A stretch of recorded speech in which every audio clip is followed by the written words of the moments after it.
Don't I know you, sir? Don't believe so. I haven't been here in many years. Name's Silas Greaves. Silas Greaves? The bounty hunter? Used to be. Well, what are you doing here in Abilene? Just passing through. Got a little business to take care of. Well, sir, it would be an honor if you would allow me to buy you a beer. Hell, son, it would be my honor to drink it. I'm Molly. Howdy. I'm Dwight. That's Jack and Steve. Ben's behind the bar. Oh, I bet you got some great stories. A couple. Any of them true? Jack, be nice. A few. What about your shootout with Henry Plummer's gang in Bannock, Montana? Is that where you started as a bounty hunter? That's what it says in this here dime novel. Don't believe everything you read in them dime novels, boy. First man I hunted was back when I was riding with Billy the Kid. You knew Billy the Kid? Damn right. That scrawny son of a bitch had no fear. Wouldn't back down for nobody. I heard he collected the 10 stars off any crooked lawmen who crossed him. It was a war, boy. The Lincoln County War. And Billy promised his regulators would take the life of every bastard who helped bushwhack John Tunstall. Kid had a big chip on his shoulder and a hair-trigger temper. Made him dangerous as hell.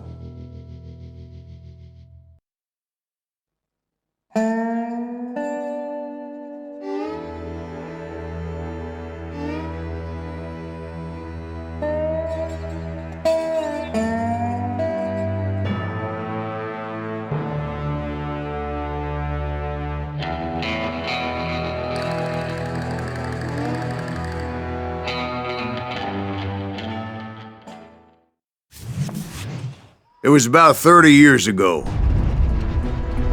Billy was hiding out in an abandoned farm near Stinking Springs. I threw in with the kid because the man I had sworn vengeance on was riding with Billy's enemies. But before I tell you why I want that sumbitch dead, let me tell you what happened that day. I was heading back to the hideout when suddenly I had this funny feeling. Ha-ha! No, Steve. The other kind of funny.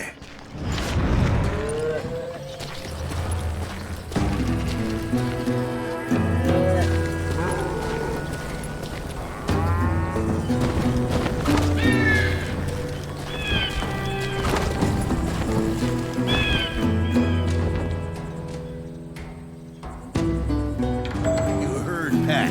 Need to stay here to keep an eye on the road. That's not fair. We're missing all the fun. I knew those two morons would never let me through. I had no choice. Who's that? Is he with us?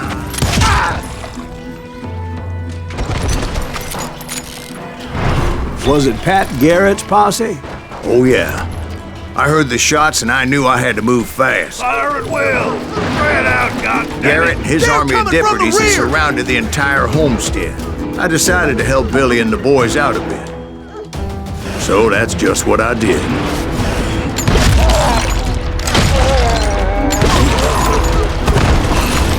Hey, we have one behind us! Over there! Stay on it! Cover fire! As the governor of New Mexico was paying for the kid's apprehension, Garrett was able to hire every gun hand in Lincoln County.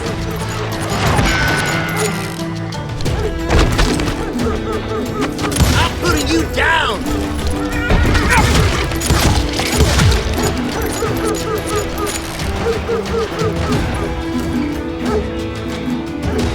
I knew that going through that front door meant putting my butt in a shooting gallery, so I decided to get sneaky.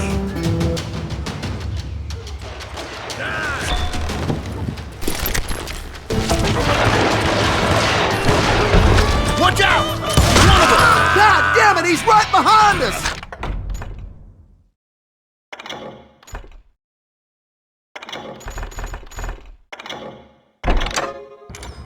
Where the hell's Garrett? Never around when you need him! Listen, some bitch is running! Garrett's men were running around like a bunch of chickens with their heads cut off. I've got this! Still, one of them reached the water tower. Not a bad idea. It would be a turkey shoot from up there. What the heck just happened?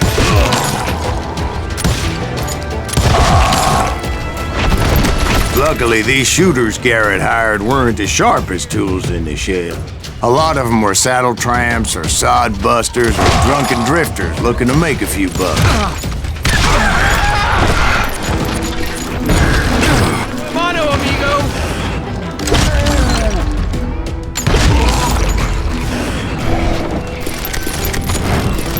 Then, I heard a friendly voice yelling at me from the window.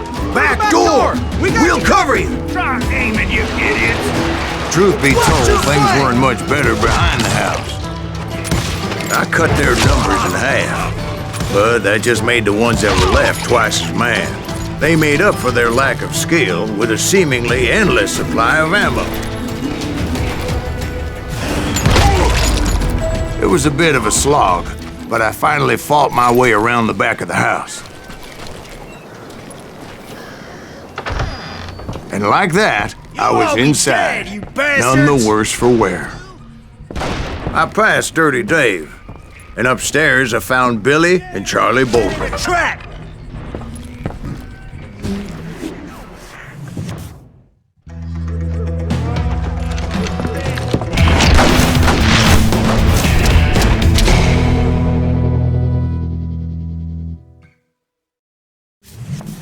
Billy looked at me and said, "About time, amigo! Grab a gun and get to the window." Wait, so you were friends with Billy the Kid? Yeah, sort of. Someone shoot that! Anyway, we were surrounded by dozens of deputized shooters who wanted to do us harm.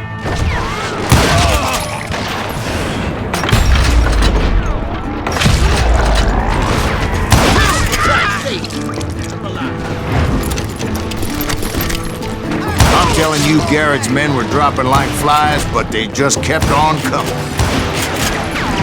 Kill him!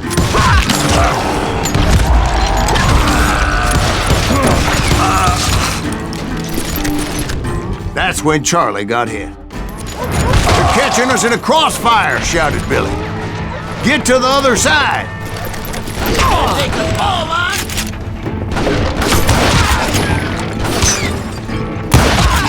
Stuff down these lines!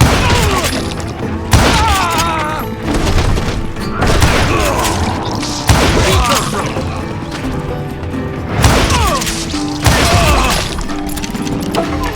Can't hide forever!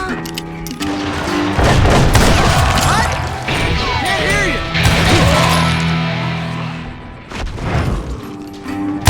I don't know how many of those cocksuckers I personally put down, but it was pretty clear, even to Billy, that maybe discretion was the better part of valor.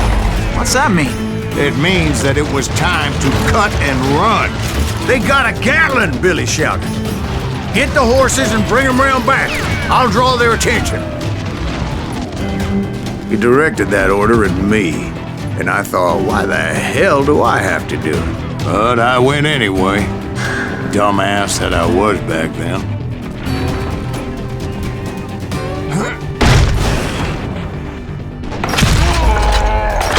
Gonna make a run for it! Those poor sons of bitches are Many done would have for. fled in my place. But I had that false sense of invincibility that many young men have.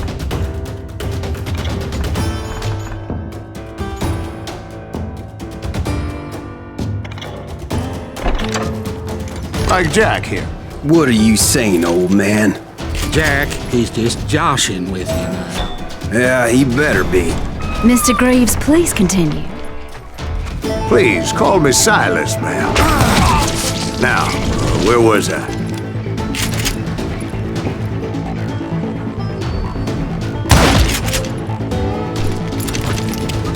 You were heading for the barn.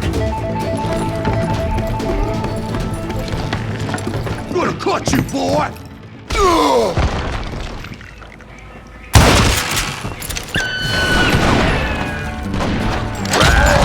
Making my way past a passel of fallen foes. Sounds like Garrett hired a whole regiment of hired guns.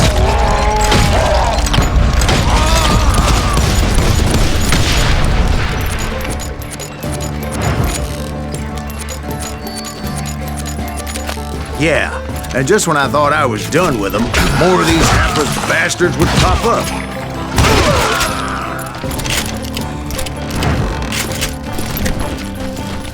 Finally, I had the stables within my reach.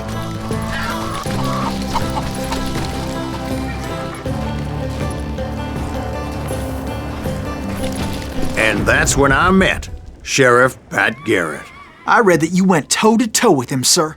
That backstabbing bastard with that tacked-on tin star.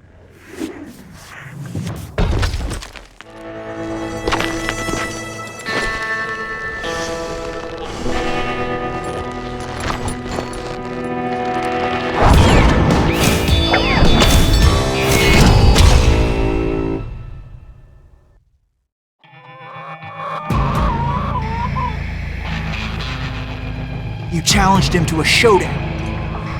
You read that in a dime novel? It said he showed no fear as he took your measure with eyes like a rattlesnake.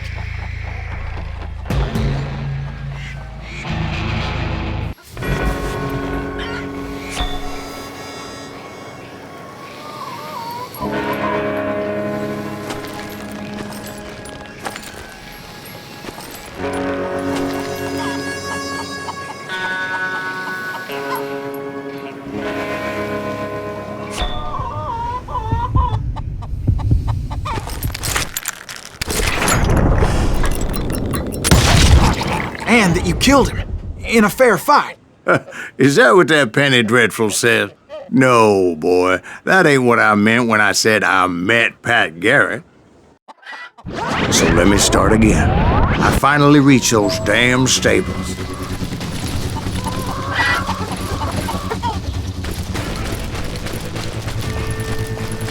And stepped inside, and bam!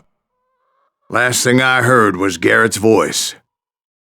That's not Billy. And go on, how did it end? And, boy, that was just the beginning.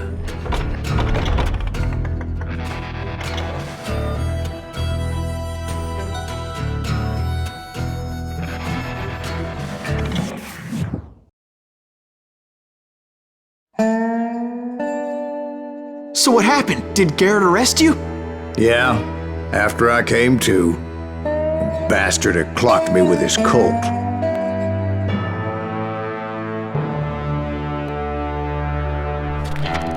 And the kid surrendered? When he realized there was no getting out of there alive. So they locked you up in Lincoln? Indeed they did. Sentenced me to hang right along with the kid.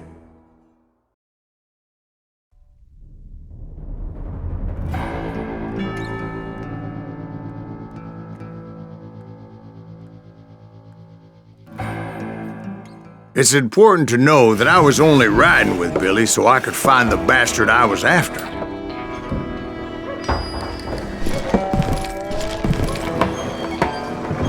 He was with John Kinney's gang, and they were sworn enemies of Billy's regulators. Why were you after him? I owed that son of a bitch a bullet for what he had done to me and mine. Instead, all I got for myself was a goddamn death sentence. Luckily, it was right around then that I heard Billy make his move. He shot Jim Bell and a few other guards as he made his getaway. Later, they wrote that some lady friend planted a pistol for him in the privy. What the papers didn't say is that Billy helped me escape too.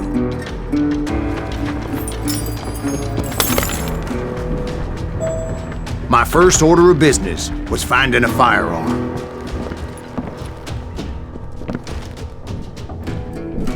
Luckily, I located Deputy Bob Ollinger's mean-ass shotgun.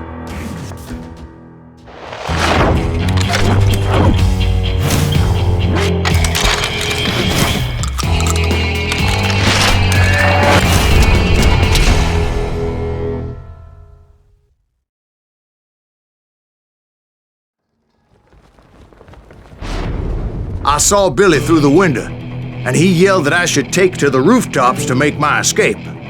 So I did. Anybody see? Damn him! The kids escaped raised a huge ruckus. Hell yeah, that scatter gun was like a double-barreled howitzer. It could blow a man clear off his feet. You hardly had to aim the damn thing. Guards were everywhere looking for it.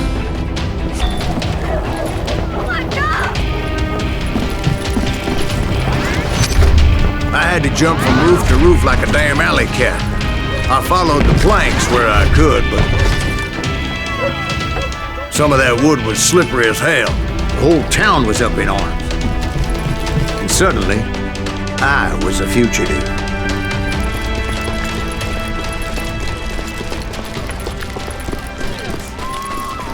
So that bastard you were after, what did he do? He did me and my family a grievous harm. But I knew if I was ever gonna find him, I would need to get my ever-loving ass out of there. Where'd he get you? I tried to be stealthy and sneak my way past. Didn't have a moment's peace.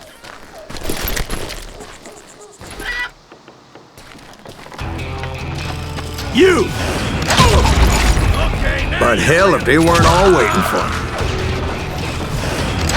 Apparently, some of them thought I was Billy. You hooligans can go to hell. Aim at me. He's inside somewhere. See, me and the kid shared a certain similarity in build and coloring. I was just glad I had Deputy Bob's mean-ass shotgun. Let's do this.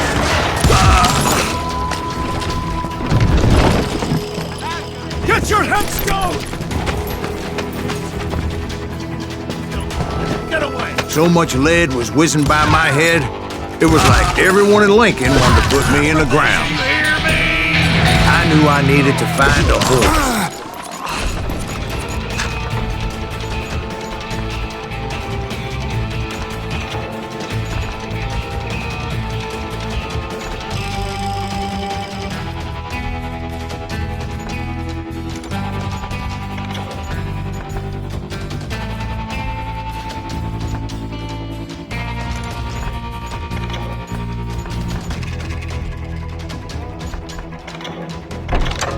Though I never did have a great fondness for those four-legged grass-eaters. Smelly, sweaty, ungrateful beasts. We prize them too high, if you ask me. You're threatening the lives of innocent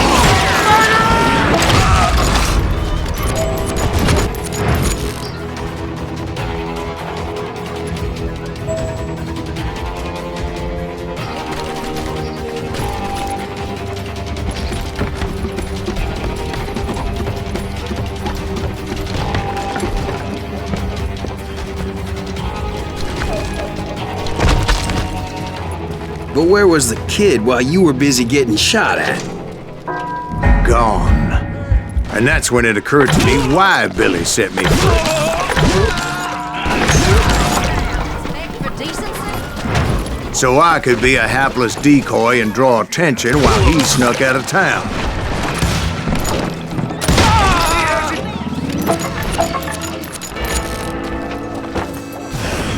I knew if I made it out of there in one piece, no one would put a price on my head. Because everybody in Lincoln would be dead? No, because they all thought I was Billy. And all that blame would fall on him. Meanwhile, Deputy Bob Ollinger was organizing a posse to put me down. He was already a mean son of a bitch, but he was doubly pissed that I stole his mean-ass shotgun.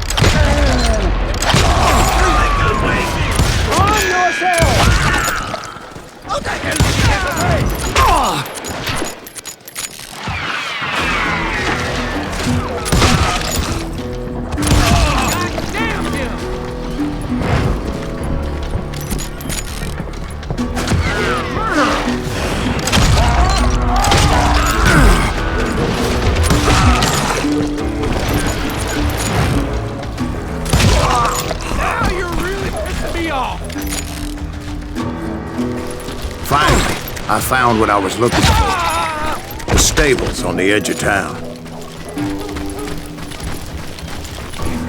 I guess Billy saved your ass, taking out Bob Ollinger the way he did. Billy didn't kill Bob. Well, sure he did. He dispatched him right after he shot Deputy Bell. No, sir. Because Bob came right up behind me, angry as hell that Billy had lit out.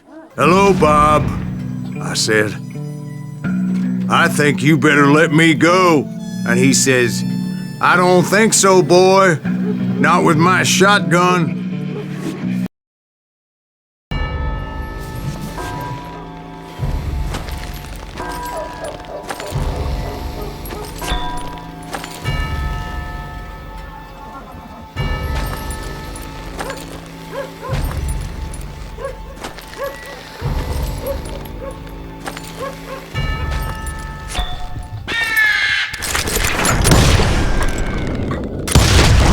Some say I fought unfairly, but they weren't the ones looking him in the eye that day. Pat Garrett gunned down Billy 3 months later, so his escape was all for naught anyway.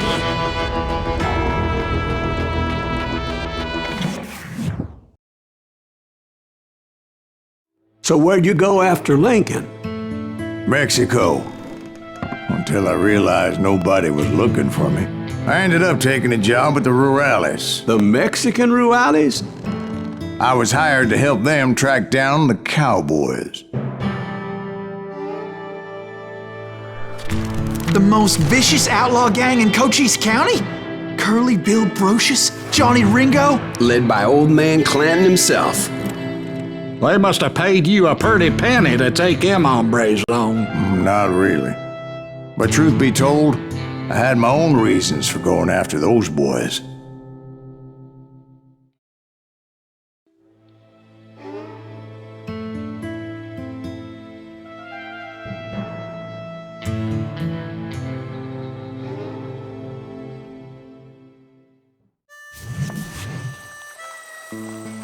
So was the bastard you were after now riding with the cowboys? Roscoe Bob Bryant was his name. Oh. But no, this time it was a different bastard I was after. The aforementioned Mr. Ringo. And yes, he was working for old man Clanton. I came upon them robbing a stagecoach, which wasn't surprising, being they were such murderous thieves and bastards. The bandits wore red scarves, so I knew they worked for the old man. Over there! There! ¿Quién carajo es ese hombre? I did my best to help those poor passengers.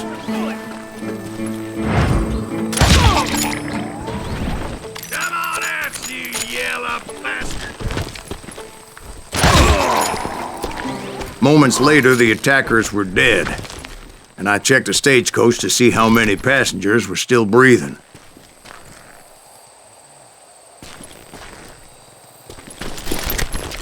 None. It was then I wondered if the rocks weren't hiding more bandits. Was that all of them? Or did I just hit the rear guard? I quickly got my answer. They attacked from on high like Apaches often did. They would appear in great numbers from above and rain down lead on their hapless enemies' heads, making use of the high ground and whatever else they had. Yep, the Apaches always appeared out of nowhere, and there never seemed to be an end to them.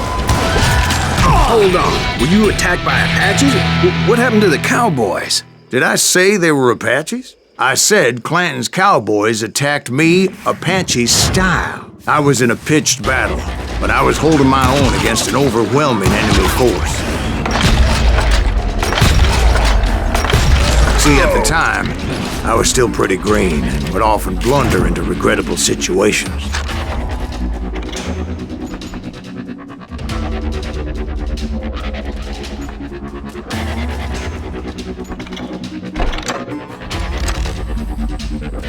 But I just kept shooting at anything I could see up in those damn rocks. I didn't see Ringo, but I knew he was with the cowboys. He and Roscoe Bob had done me a dreadful wrong, and I was determined to have my revenge. But to get to Ringo, I knew I'd have to fight my way past these other assholes first. Unfortunately, I was running out of ammo. Another perfect example of my relative inexperience as a hunter of men. I immediately knew that a tactical retreat was called for, as my vengeful fury was much less impressive without the bullets to back it up.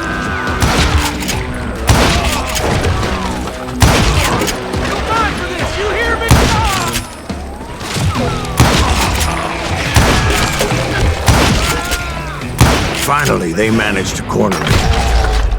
Trapped as I was, the odds of my survival seemed pretty slim.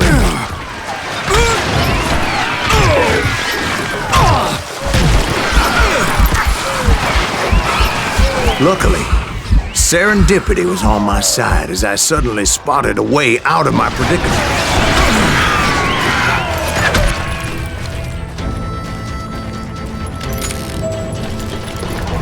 I ran ahead as if the devil himself was after me. Bullets were whizzing by my ears, but I wasn't about to roll over and die. I just kept running like there was no tomorrow. Because there wouldn't be if Clanton and his men caught up with me.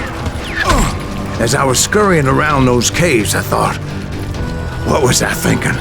Going up against a gang like this?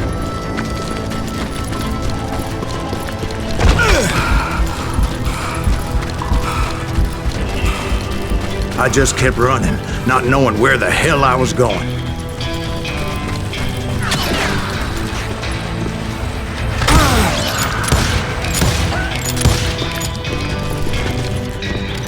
And that's when something miraculous happened. Like manna from heaven, I found the desiccated remains of what looked like an Apache warrior. The old weapon next to him supplied me with some much-needed ammunition.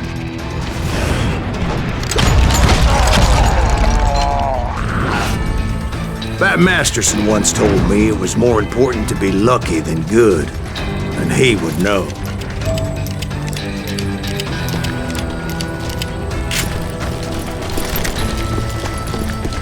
And imagine my surprise when I found a fistful of dynamite to go along with that ammo. That stroke of good fortune evened the odds and bolstered my confidence. It was time to turn the tables. Time for the prey to become the predator. Time for the hunted to become the hunter.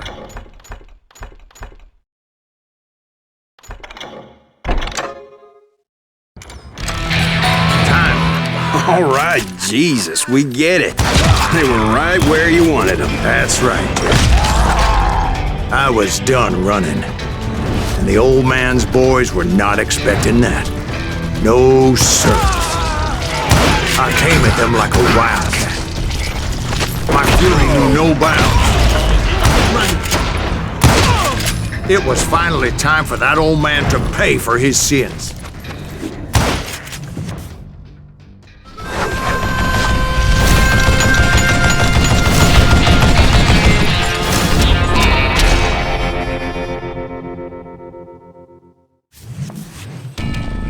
I yelled out at the top of my lungs, "Clanton, I'm coming for you!"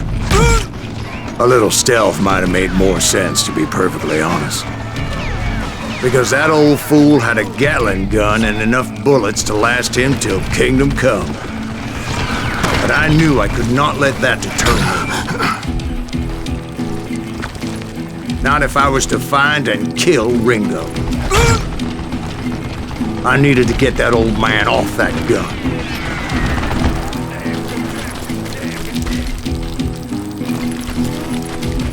What I ever do to you?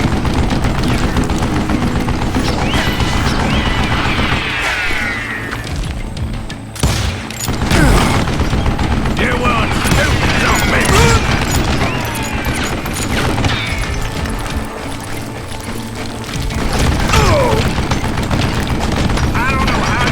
This long.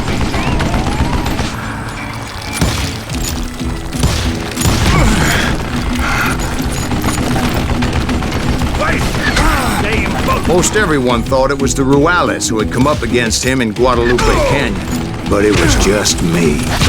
You murdering bastard! Would you just die? Get her!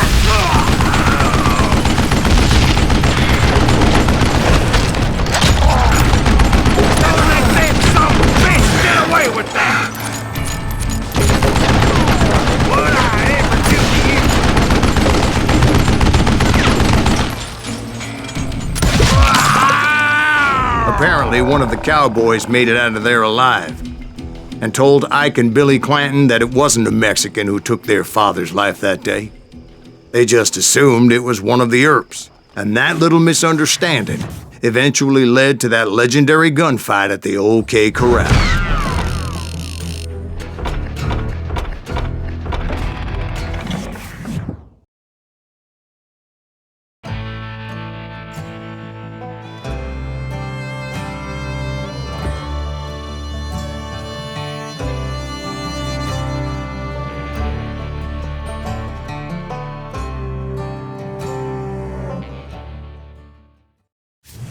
Tracked him and the cowboys to their hideout at a sawmill, and they were loaded for bear.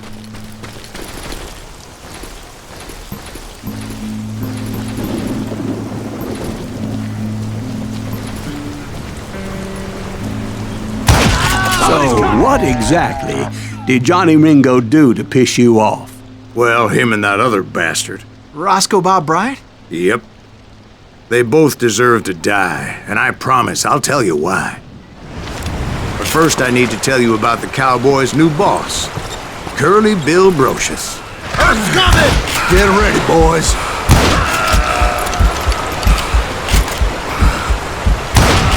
God damn you! Curly Bill took charge of the Cowboys upon the old man's demise, and after that gunfight at the OK Corral, the Clantons wanted revenge.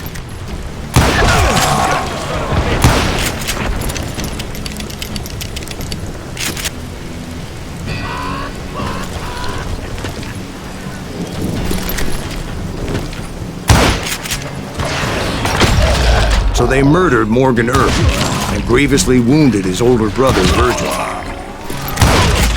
Wyatt and Doc went on what became known as the Vendetta Ride, hunting those outlaws down. So when I showed up, that's who they thought I was.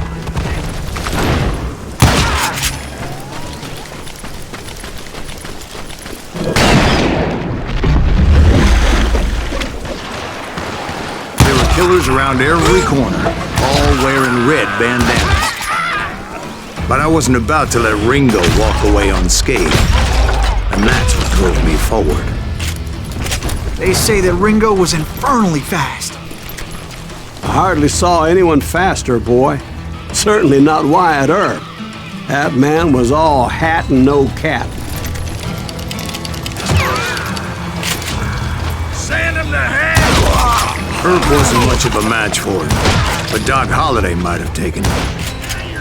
That Lunger should have kept his nose out of it. They never charged anyone for the murder of Morgan Earp. But everybody knew that Curly shot him in the back. That was common knowledge. Yeah, maybe so. But Ringo had nothing to do with it. He was just being loyal to a friend. Excuse me, sir. I have a question. What's that, Dwight? After old man Clanton died, why didn't his son take over the Cowboys? Because Ike Clanton was dumber than a box of rocks and a yellow belly to boot.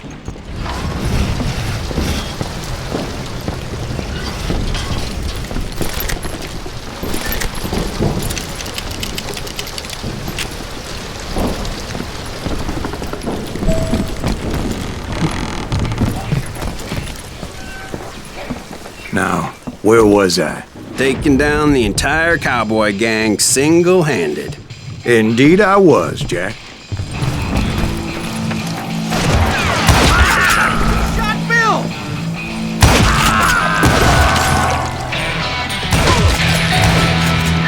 Hey, I shot the son of a bitch!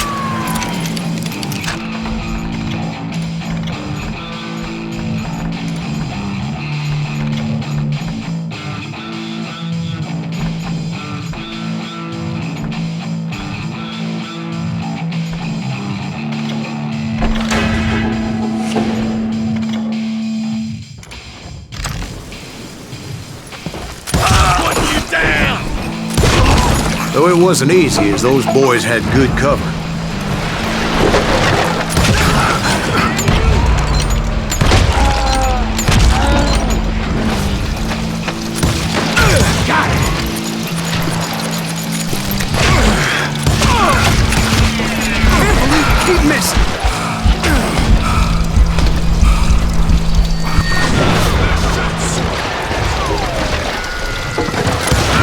this! Brother, I'm gonna make you pay for that.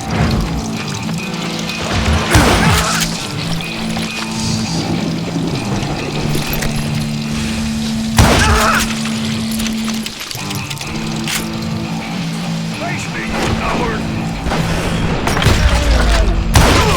He has it coming! There he is!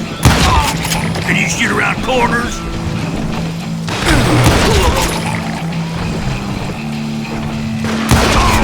There were carts everywhere, piles of lumber, and God knows what else for people to hide behind.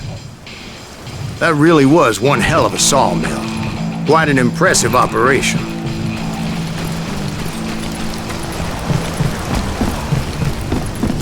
And where was Curly Bill? Did you see him?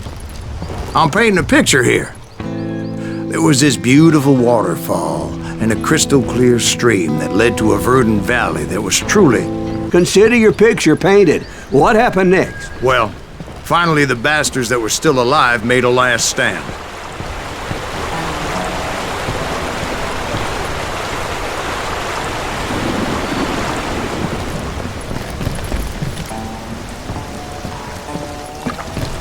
Curly Bill, Johnny Ringo, and his compadres took off into the lumber yard, and I followed after.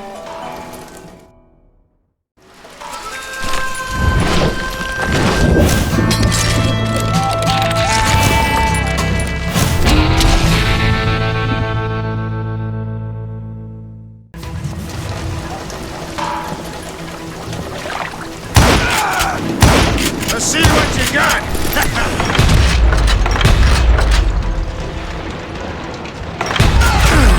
How you like that? Why is he still standing?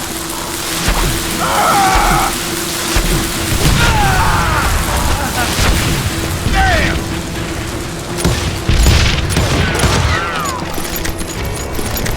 No one kills Curly Bill!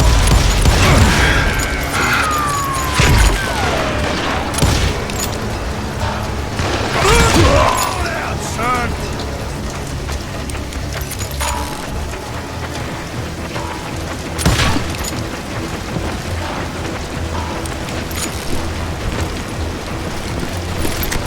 Did that sumbitch Herb send you to kill me?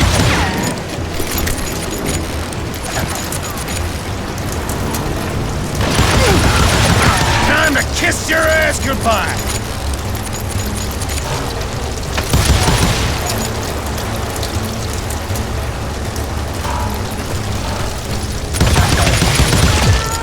Brocious gave me no choice but to take his life. But Ringo was nowhere to be found. I knew you didn't kill Ringo, because he was found dead in a different location altogether. To this day, his killer is still unknown. Indeed. Took me a few months before I finally tracked his ass to West Turkey Creek Canyon.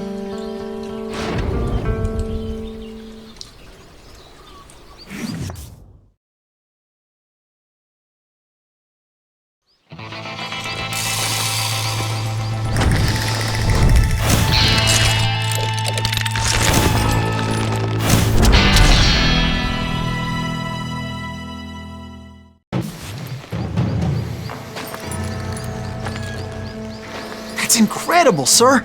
I always thought that Doc Holliday was the one that killed him.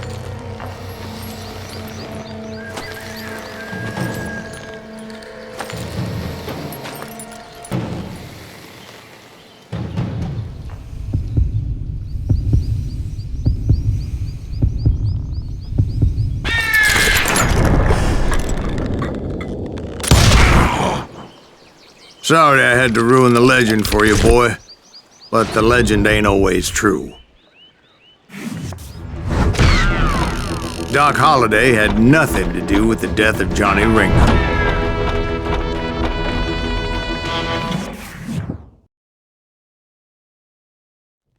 I was paid a healthy bounty for Ringo and Curly Bill, and realized there was real money to be made.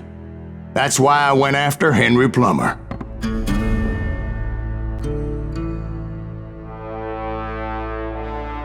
Wasn't he the sheriff who augmented his income by shaking down miners and robbing gold shipments? That's the one. Oh, yeah, I remember him. He ran that gang of thieving outlaws called the Innocents. So it's true that you went toe-to-toe with him? Indeed I did, son. Indeed I did.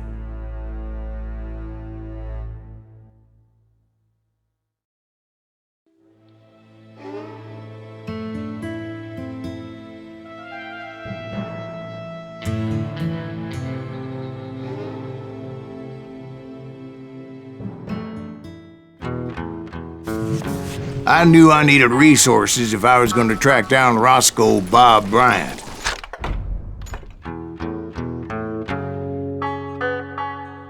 Hunting Plummer looked like a good way to get rich quick, as the local vigilantes exposed him as the leader of the bandits and put a generous price on his head. Plummer rallied his gang to plunder one last gold mine before making their escape, and that's where I thought I'd find him. It makes me nervous standing so close to all these goddamn barrels of gunpowder. Why would you be nervous? As my late father pointed out to me more than once, God made men, but Samuel Colt made them equal. I'm putting you down!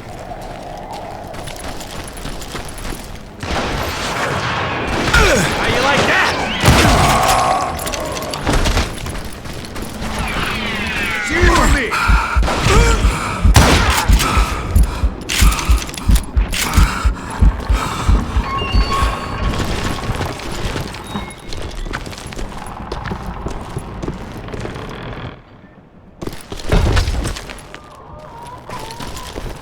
I knew that dynamite wasn't mine, so I decided the polite thing would be to return it. It was the biggest gold rush since Sutter's Mill in '48. Unfortunately, prospectors weren't the only ones drawn to those riches.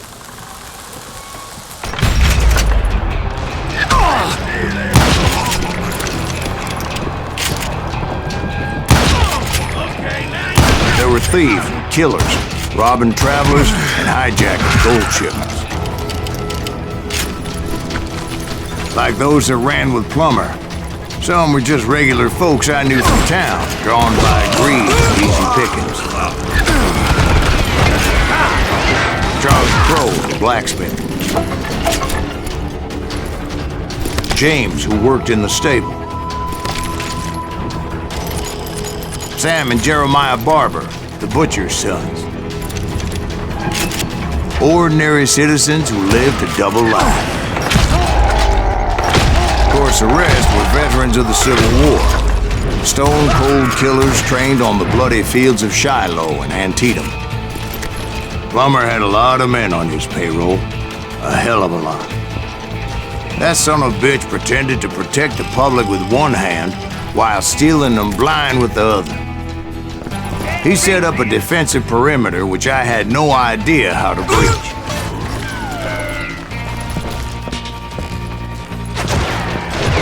Send him to hell! Dangerous, desperate individual. I was outnumbered and in way over my head, but I was too damn stubborn and stupid to realize it. They must have thought I was touched.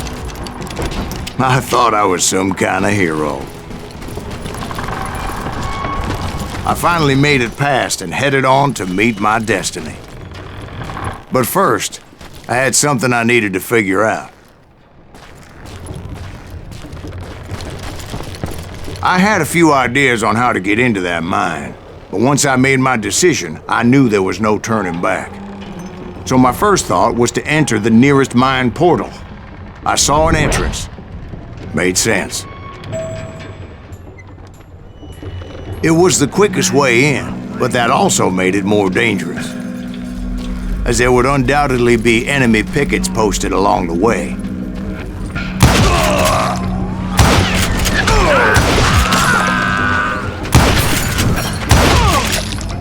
You'll die for this, you hear me?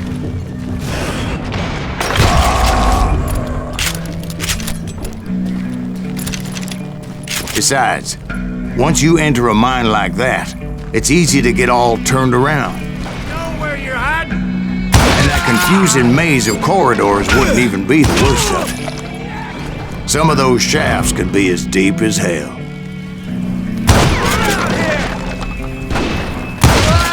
A single stumble or misstep can easily end in a deadly plunge to oblivion. Quick reflexes often make up for a lack of common sense. Luckily, I was never one to be easily bushwhacked.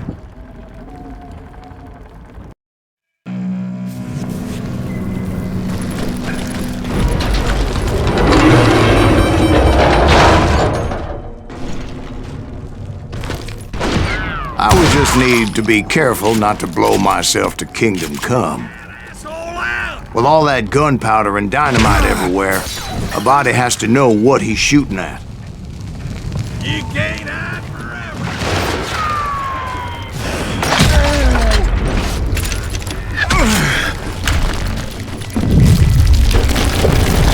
I freely admit that my plan of attack was not just moronic, but clearly insane.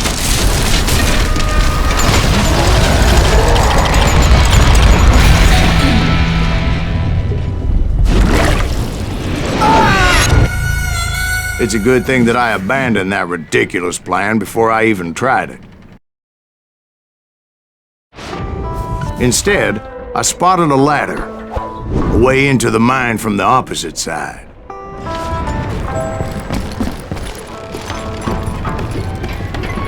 It was a long way around, but that approach seemed more sensible at the time.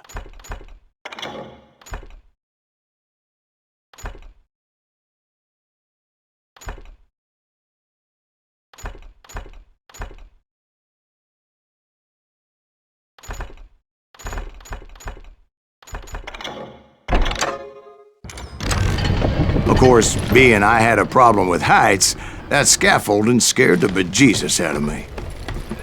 Climbing down that ladder required some caution.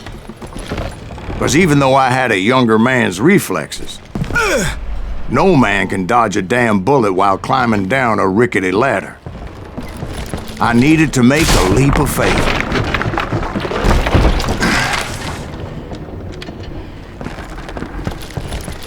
That Sheriff Plummer seemed quite the despicable character. When the vigilantes discovered what the sheriff was up to, people were outraged. That 10,000 they put on his head would go a long way to helping me find old Bob. And I had made it my mission to settle that score come hell or high water. But first, I would have to make a choice. Take the elevator or climb the ladder.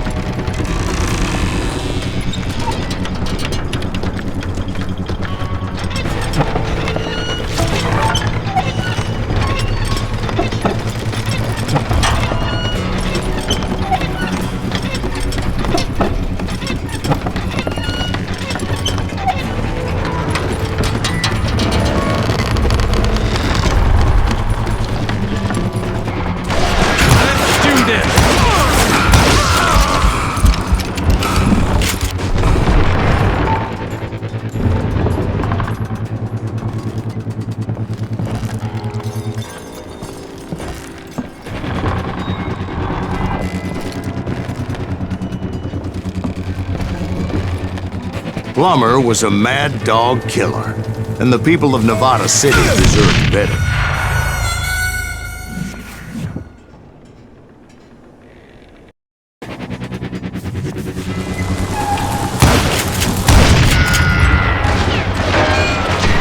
Plummer wants that asshole dead.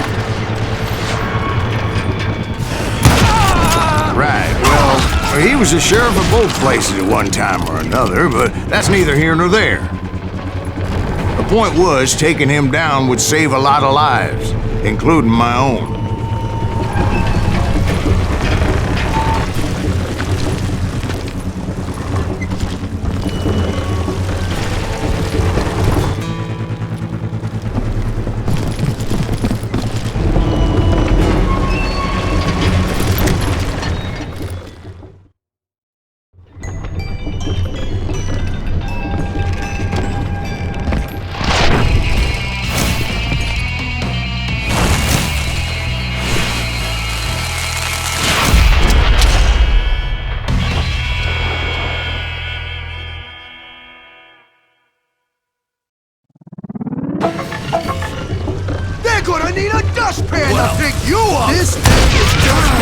worse and worse. Henry Plummer was clearly unhinged, and I could see right away that this was gonna take some doing.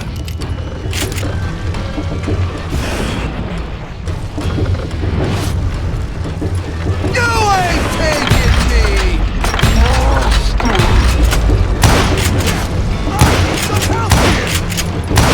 Come on, boys! Take this cocksucker out! Oh, he's hurt!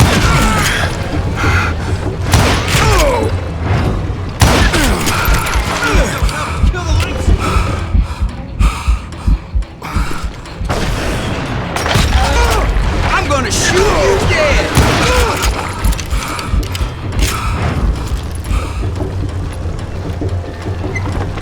They're gonna bury you in a million pieces!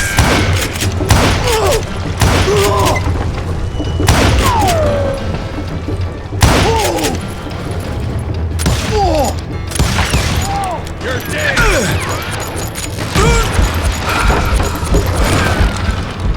This is gonna hurt! You are really tough! So that's how Henry Plummer died. Him and his crew were worth their weight in gold. And now, I was officially a bounty hunter.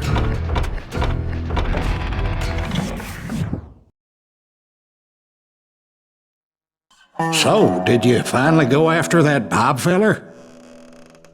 Well, I heard word he was in Kansas with John Wesley Hardin. So that's where I went. Where in Kansas?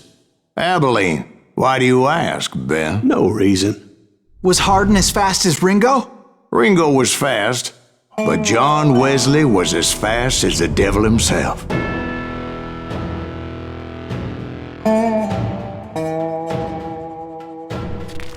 Hell, he killed his first man at 15. From that day forward, he had a price on his head and wouldn't back down for nobody, not even Wild Bill Hickok himself.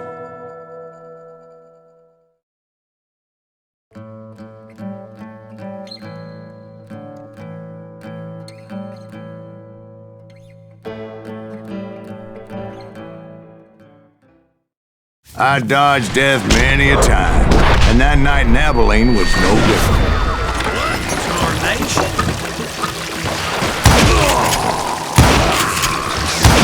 I was there with the intention of finding that bastard Bob and collecting the bounty on John Wesley.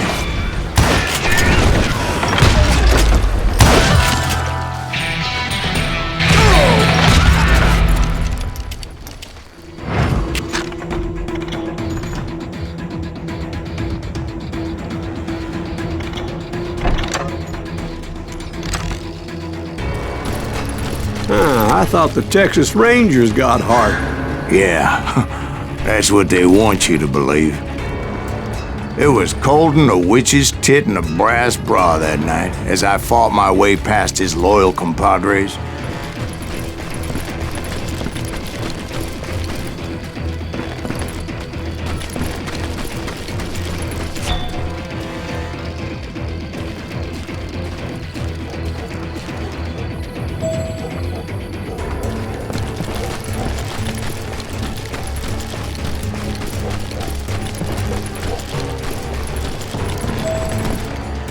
To the very same saloon we're sitting in today.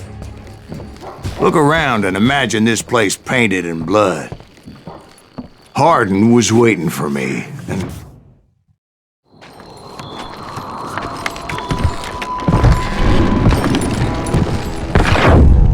Wait, I'm jumping the gun here. Let me back up and give you some background on this sumbitch. He deserves that much. Don't you think so, Ben? John Wesley Hardin was a killer. By the end, he confessed to taking the lives of 42 men. He was a bona fide folk hero by then, and had amassed a gang of armed miscreants and other assorted thugs. He and his men set up camp outside of town, and I was hoping Bob was among them. God damn it! Shoot that son of a bitch! They didn't ask why I was there. They knew. because most of them were wanted as well. I had to spill a lot of blood to find out Hardin wasn't in that camp. He was carousing in town with his closest friends. Hardin's boys apparently didn't want me to reach the Bull's Head. Some were hightailing it into town to inform their jefe of my unwelcome presence.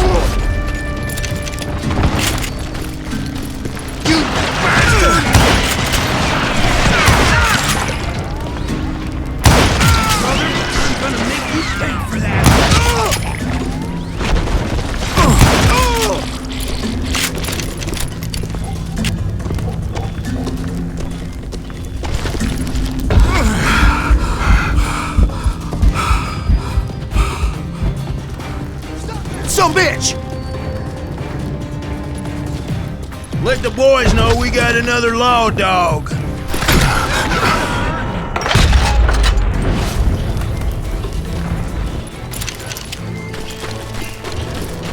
You can't hide from me. I wondered if Bob was among them.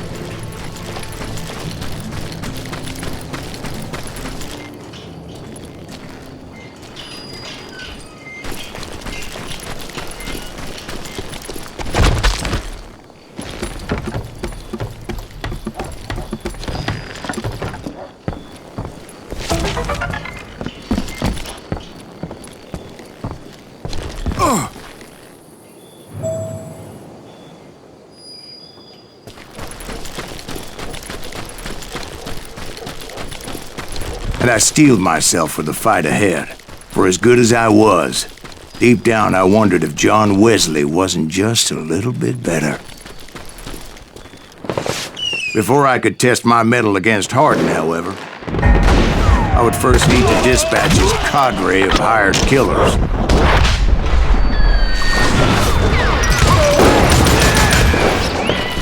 Most of these degenerates were beyond redemption, but John Wesley might have been a different story. We know where you're hiding!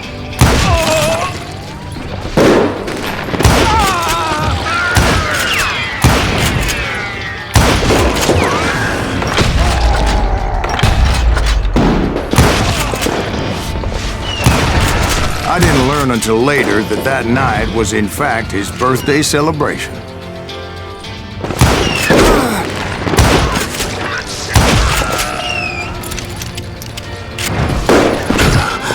Hold still!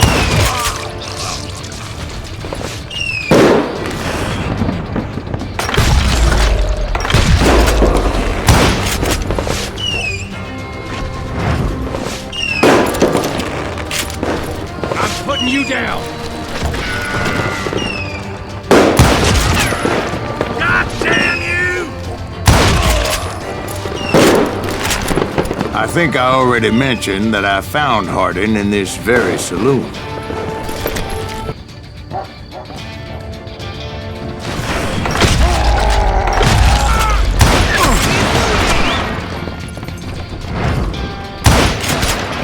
I think get a good shot at him!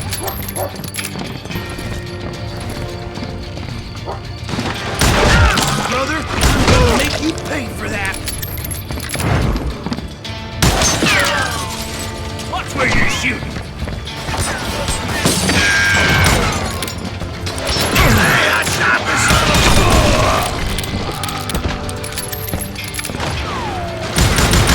I can't believe you keep missing!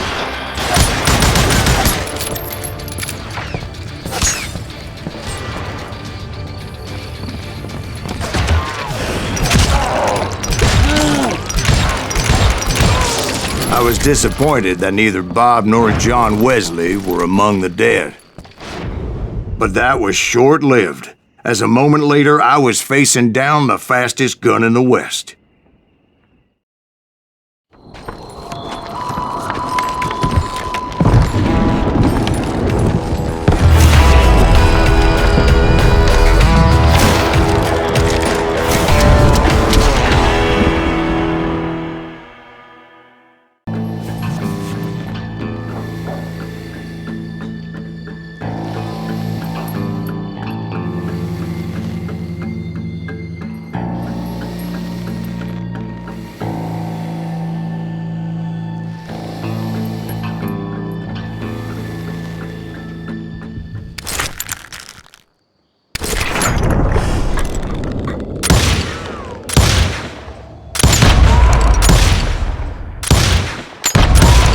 man was faster than greased lightning. But being inebriated as he was, he didn't count his shots. And now, he was at my mercy. So he didn't die? No, I sent him to prison. Years later, after he was free, some restless avenger took his life. Shot him in the back at a saloon just like this one. Anybody up for another beer?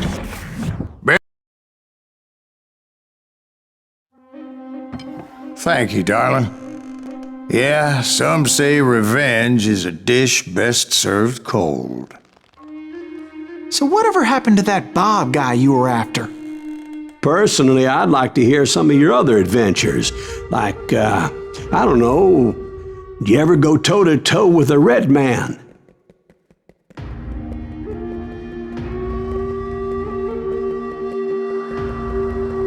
Yes, I did, Ben. I remember once I was after this renegade Apache, Grey Wolf. Strangely enough, revenge was also his primary motivation.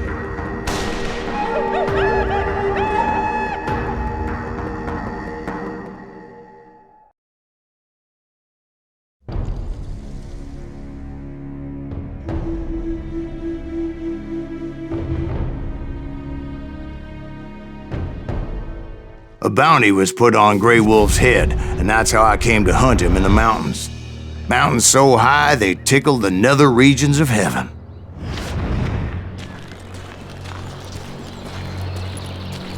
Grey Wolf was a Chiricahua Apache medicine man who had led a war party in revenge for a massacre against his people. The U.S. Army had attacked his tribe during his daughter's sacred sunrise ceremony, and the slaughter was unspeakable. I understood his anger, as there's nothing more traumatic than seeing those you love die in a cruel and painful death. Right from the beginning, I couldn't shake the feeling that Grey Wolf was watching my every move. He led a band of young Apache warriors who wanted retribution and were more than willing to die for him.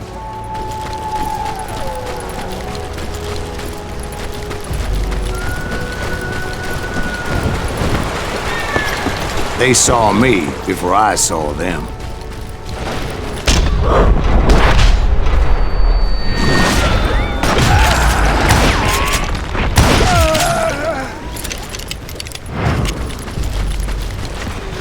And it crossed my mind that maybe this wasn't such a good idea.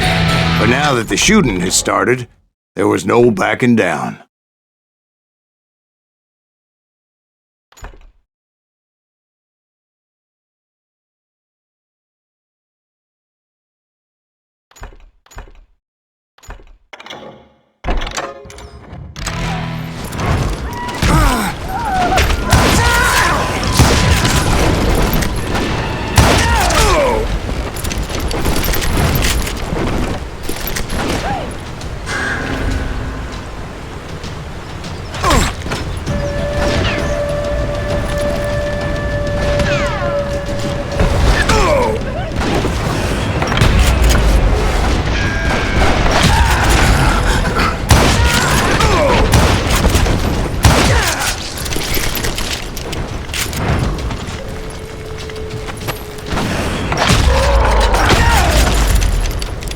Rugged country, the winter home of the Chiricahuas, and that's why they had retreated there.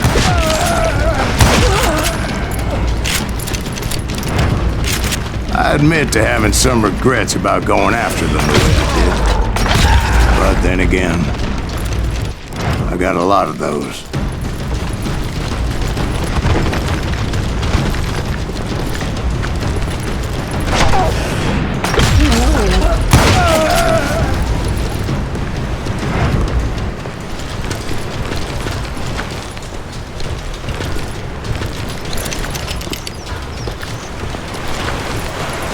Did you find Grey Wolf?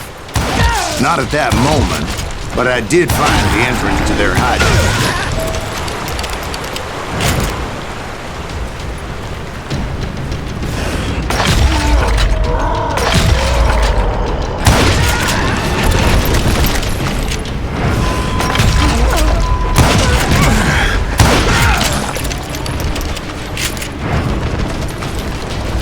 A deep crevice that led to a deeper cave. Don't tell me you went in there. Yeah, but it's not out of bravery so much as pure, angry cussedness.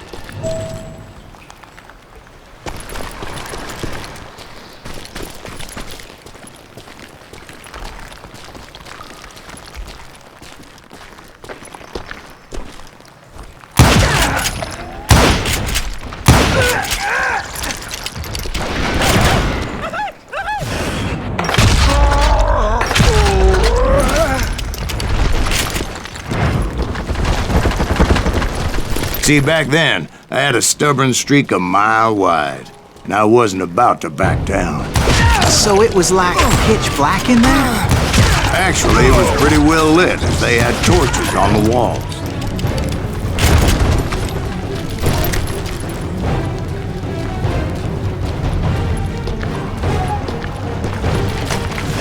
How big was this cave?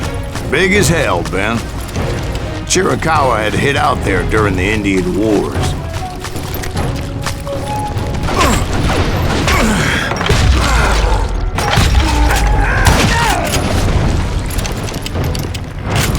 They thought it was haunted with the ghosts of those murdered by the horse soldiers. The cave was haunted with dead Indian ghosts?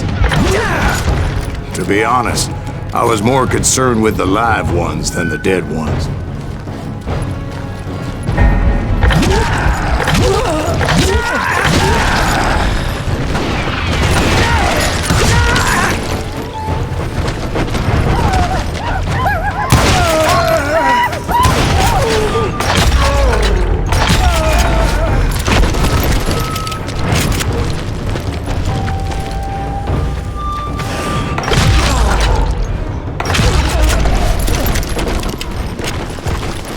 How come you know so much about engines? A few years back, I was married to 2 Mescalero women.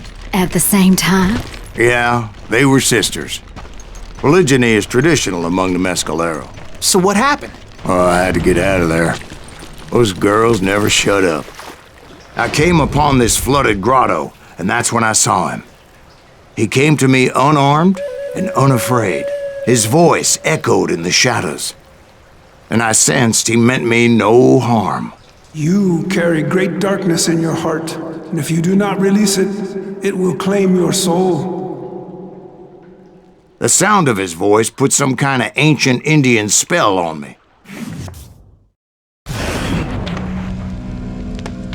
As his story unfolded in my mind, You will come to this place again and kill many more men, and the darkness will grow until it consumes everything that you are.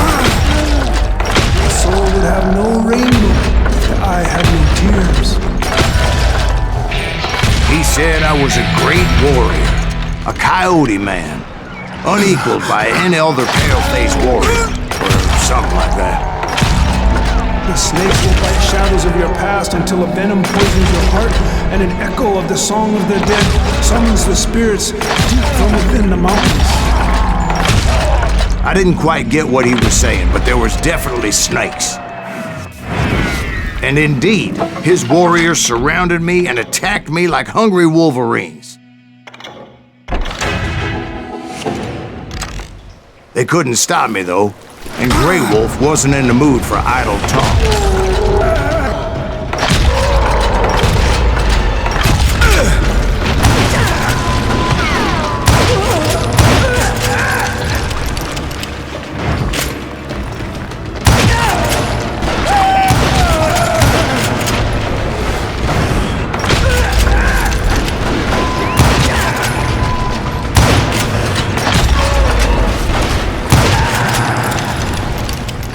I swear I couldn't see any way out of this trap. But suddenly, one just appeared. Kind of like a miracle.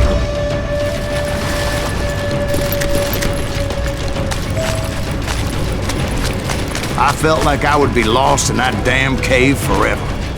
Finally, I found myself back outside, perched on the edge of a precipice overlooking a thundering whitewater river. To get where I was going required several leaps of faith. But no way in hell I was turning back.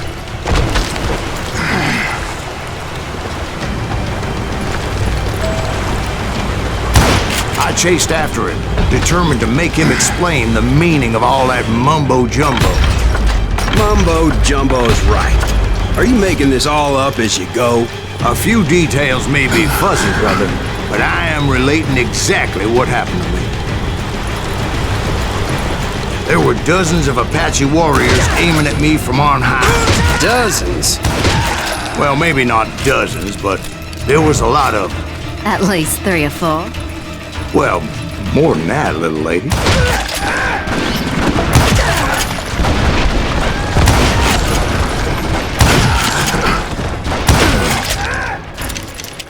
I had a steep climb up creek ahead of me and scrambled up those rocks like a mountain goat. I was determined to locate Grey Wolf and find out exactly what the hell he was trying to tell me. And wouldn't you know it, that crafty son of a bitch led me right into a trap.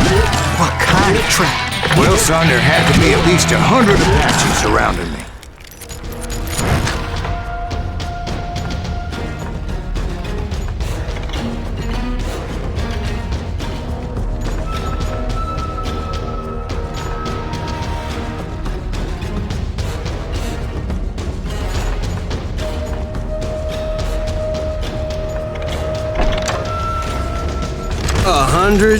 God be my witness. Oh, come on. Who are you kidding? Hey, I believe you. Come on, tell us how it ended. All right, but I'm not gonna drag this out. Where were we? You were surrounded by 100 Apache warriors.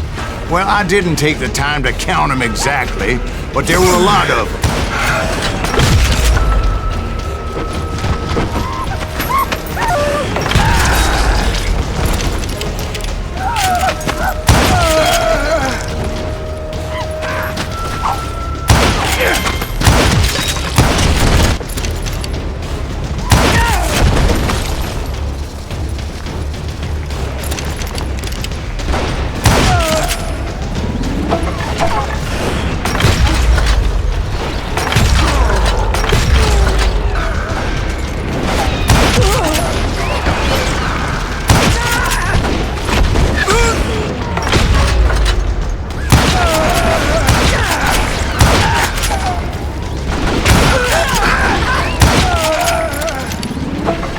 And in the end, a path appeared before me that I had not seen before. I followed it as I desperately needed to find out what Grey Wolf was trying to tell me. But it was like that son of a bitch disappeared into thin air.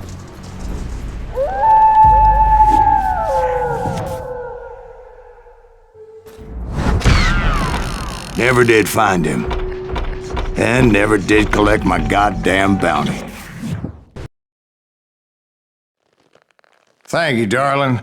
It's interesting how the truth can sometimes seem might malleable, depending upon your point of view.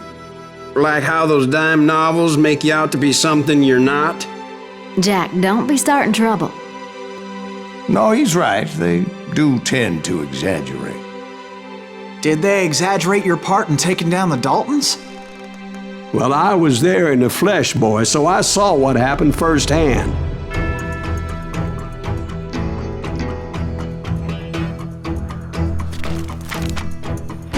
Those Daltons were lawmen once, before they all went bad, robbing banks and trains clear across the territory. Until Coffeeville, of course. I was one of the citizens who took up arms that day. Fighting on the side of right? I did my best, sir. We all did.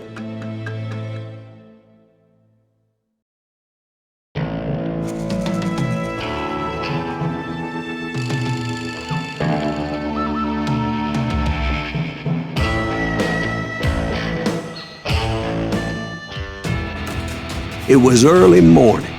One of my friends was a local gunsmith, and he handed out firearms to anybody who'd take one. You see, the Daltons got it in their heads to rob 2 banks at the same time. 2 banks on the same damn street.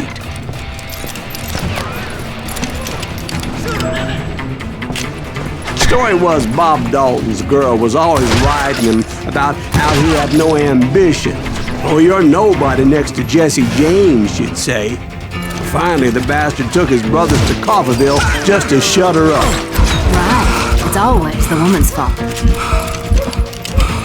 Well, the locals recognized the Daltons right off. Hey, we got us a hero. Before they could get away, half the town took up arms to defend their property.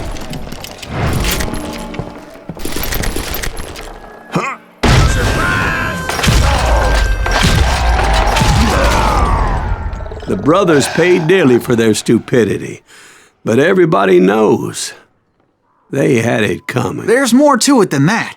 I read all about that day, so I know for a fact that it went down very differently.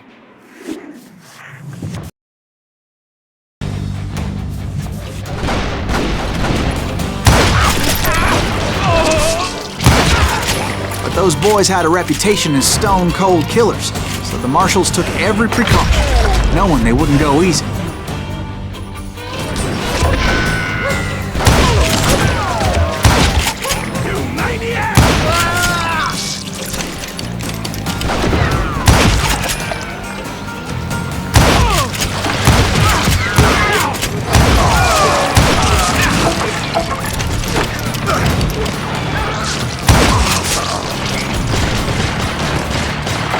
He went in there alone to confront those criminals.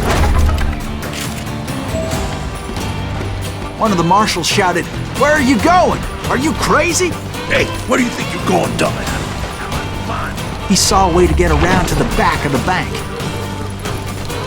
Then he figured out how to hit the Daltons from a direction they weren't expecting.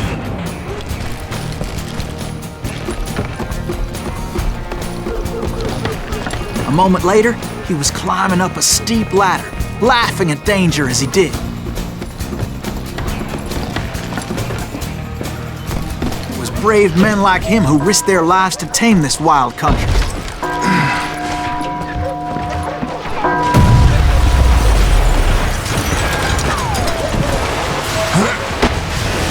We've got company. Heroic men like him, who did what other men couldn't or wouldn't to make this country free. Is that Silas Green? Jim Boone, Son day of before a bitch! died defending the Alamo. Kill him! You're a dumb.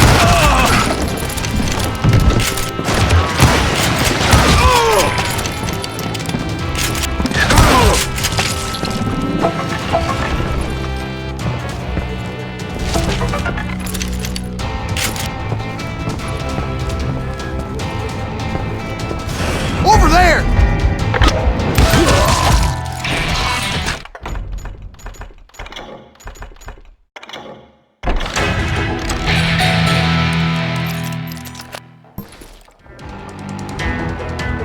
That's Silas Greaves! What the hell? Now you're Blam! He came away victorious, taking down those thieving Daltons. His name was Silas Greaves, and when the dust finally settled, he was the last man standing. Sorry, kid, but that just wasn't the way it happened.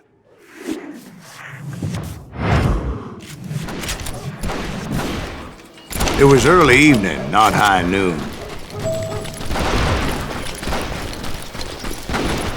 The Daltons blew up a safe, and were all set to hightail it out of there. I was late to the party, and Coffeyville was already up in arms. Those pathetic deputies surrounding the bank were dropping like flies.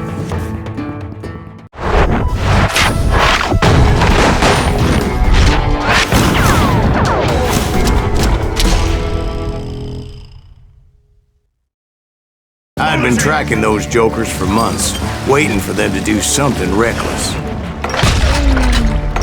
And finally, they did. Those stupid bastards decided to rob 2 banks at the same time in the same town where everybody knew them. But they still had friends in Coffeyville.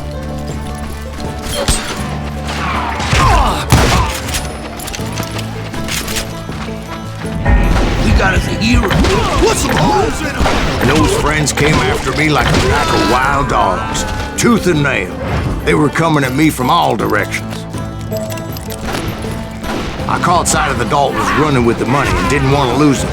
Problem was, they knew the town better than I did. And to top it off, I found myself in the middle of another shootout entirely. Did the Daltons hole up in somebody's house? No, it was the Smiths, I believe. They were cousins of the Daltons. And they were shooting at the Browns, who were shooting at the Daltons. Which wasn't any surprise, because those two families have been feuding forever. And since the Joneses are related to the Browns, they shot at the Smiths, pissing off the Heimhoffers, whose daughter recently married a Smith. Well, bullets were flying every which way as all the old feuds in Kansas caught fire all at once. There was a hell of a lot of pissed off people in Coffeyville that day. But that's just the way life is sometimes. Shit happens.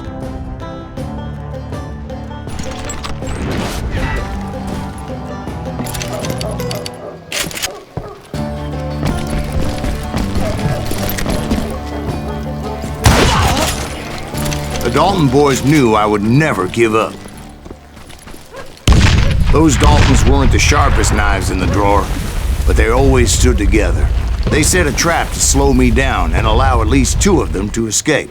The third brother stayed behind to plant me, just in case that trap of theirs didn't work.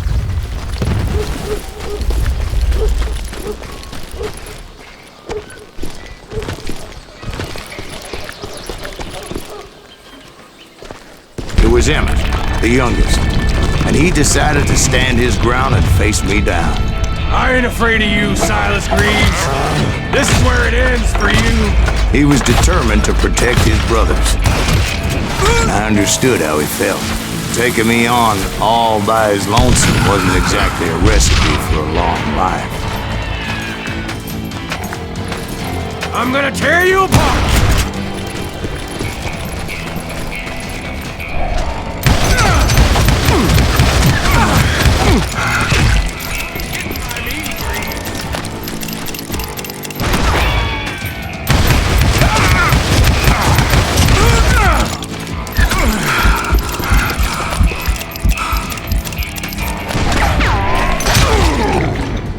But Emmett Dalton survived the robbery in Coffeyville. He's the only Dalton who did. They say he was shot 23 times. Well, Dwight, who do you think put all those damn holes in him? But I have to admit, that boy had grit.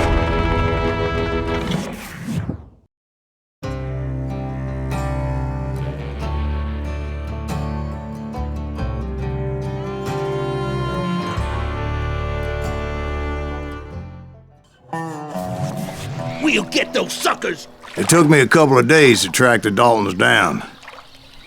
They can't get away with this! And in that time, a whole posse of local vigilantes offered to lend a hand. We'll track him to the ends of the earth. They seemed as determined as me to find those outlaws. But as we headed into those swamps, it was like I had my own private army. There was no way those boys were getting away this time.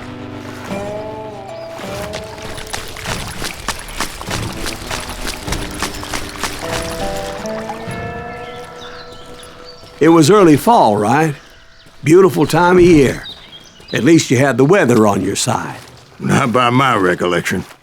It was damp and foggy as hell. It was tough to stay on a true course, so we kept an eye out for landmarks.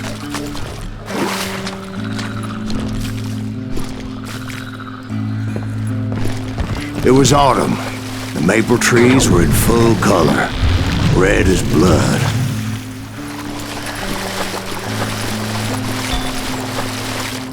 The rains that year were torrential, so the whole area was flooded. The vigilantes had spread out wide, and pretty soon I couldn't see anybody.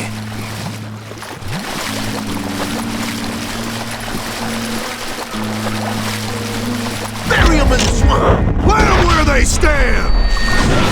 Except for some bitches ahead of me wanted to do me harm, so I had to face them alone. I wondered why my compatriots didn't come running when they heard the shots. That's just...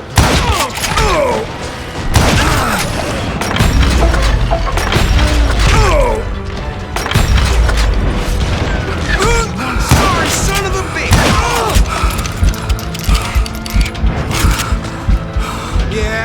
know you can't beat me.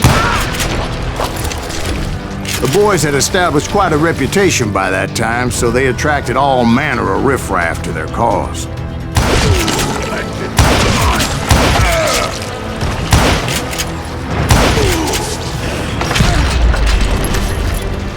You ain't seen the likes of me. Point being, I was under serious attack. I'm gonna blow And my reinforcements was nowhere to be seen. He's out of his mind! God damn!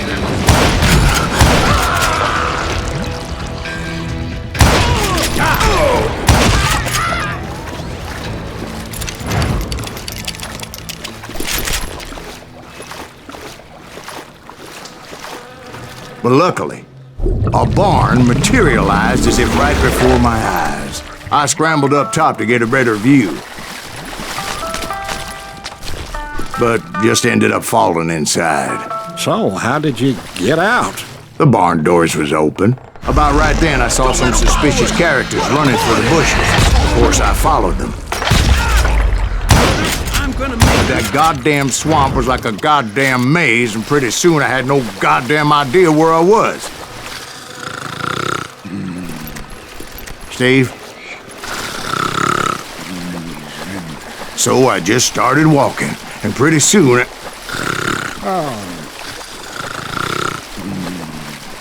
Steve?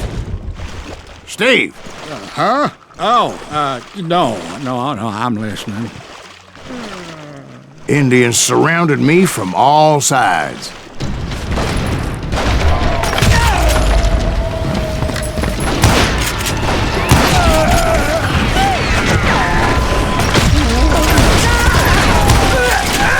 Indians? There were Indians? No. I just wanted to make sure Steve was paying attention. Now, where was I? You were following the Daltons through a swamp? That's right. See, Steve? Dwight's paying attention. No, I'm listening. I was just resting my eyes. So, where was I? The Daltons. Right. See, there's a reason so many outlaw gangs are made up of brothers. Being a brother is a very sacred thing. It's a bond like no other. There he is! So did you ever find the damn Daltons? Not yet, but I did find a few of their cousins.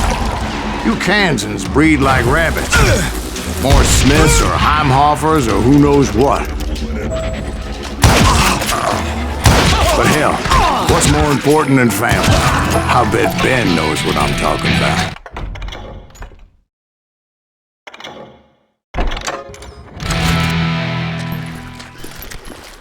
Can't beat us all!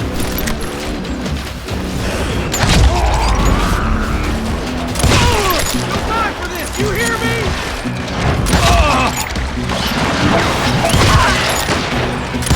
You're dead!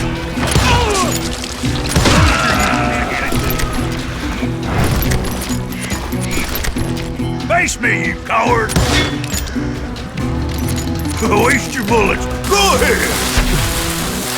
Yeah! Ooh!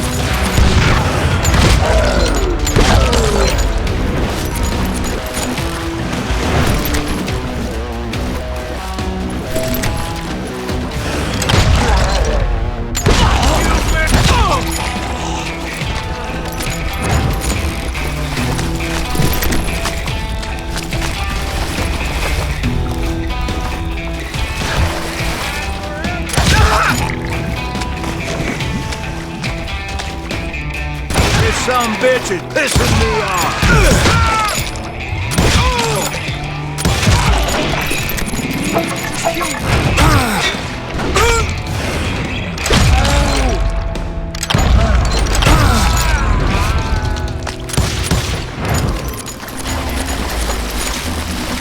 Ready to meet your maker? It's time to end. I knew those Dalton boys were out there somewhere, standing together against anyone who would threaten them.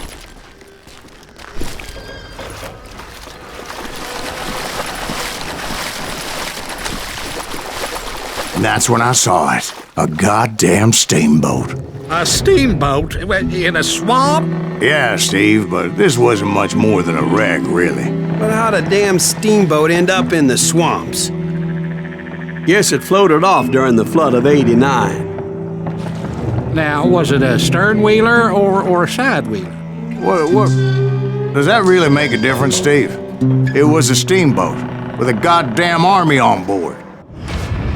It was then that a fusillade of bullets come raining down from on high, and those vigilantes who accompanied me weren't anywhere to be found. But among those men that were shooting at me, I thought I saw some familiar faces.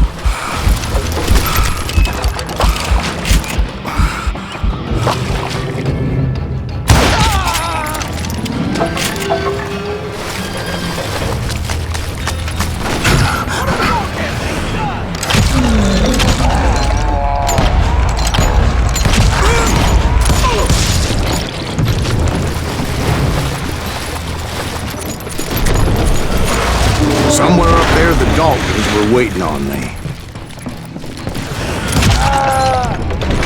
Come on! Kill him! Sounds like you don't give up too easy. That's the kind of man I am, Ben. I set out to do something. I do it. Surrender just ain't in my nature. Plus, I'm stubborn as hell.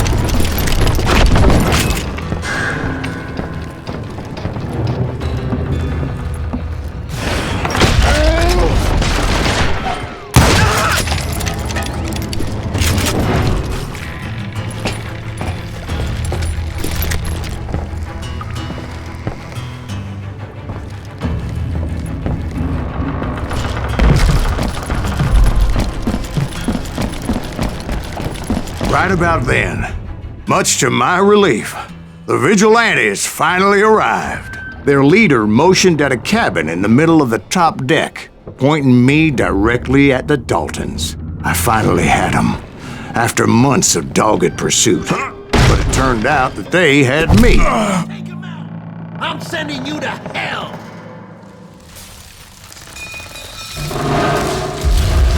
The Daltons had played me like a fiddle. Apparently, the vigilantes were on their damn payroll.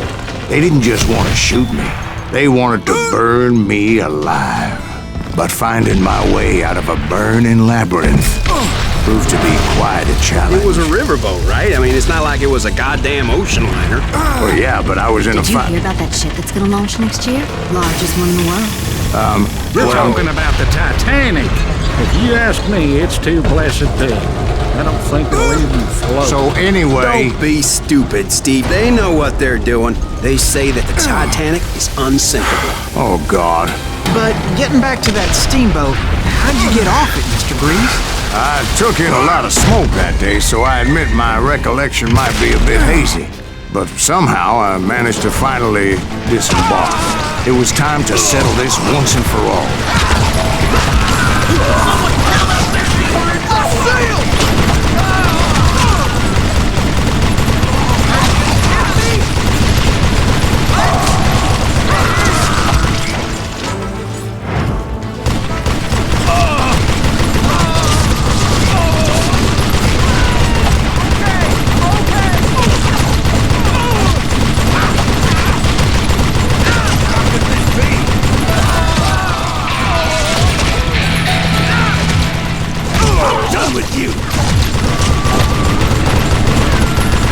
Bob and Grat weren't about to come at me one at a time. They were in this together.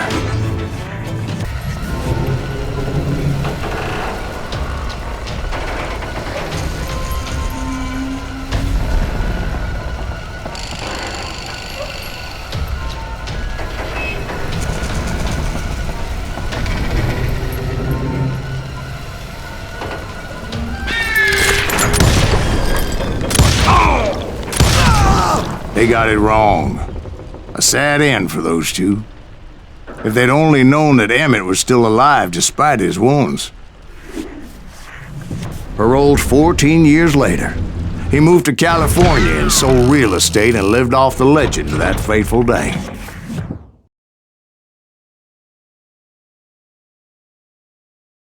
My own brothers died tragically as well, truth be told.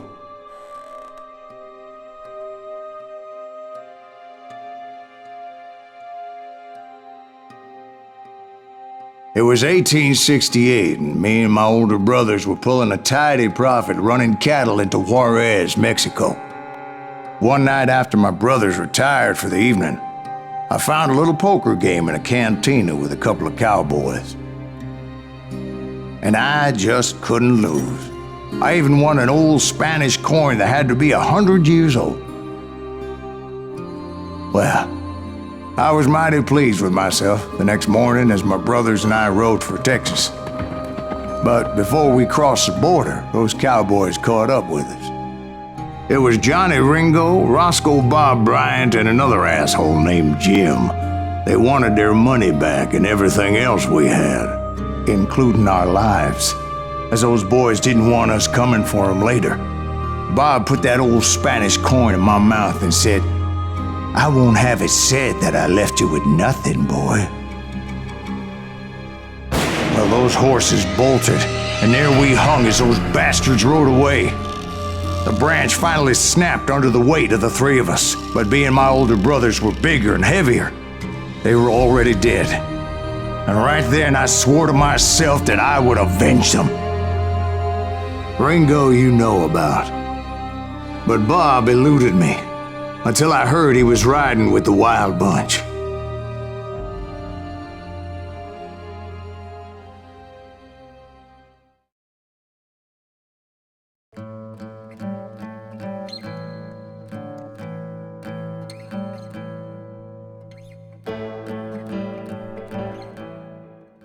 I'd been on their trail for months, ever since they left their hideout in the Bighorn Mountains.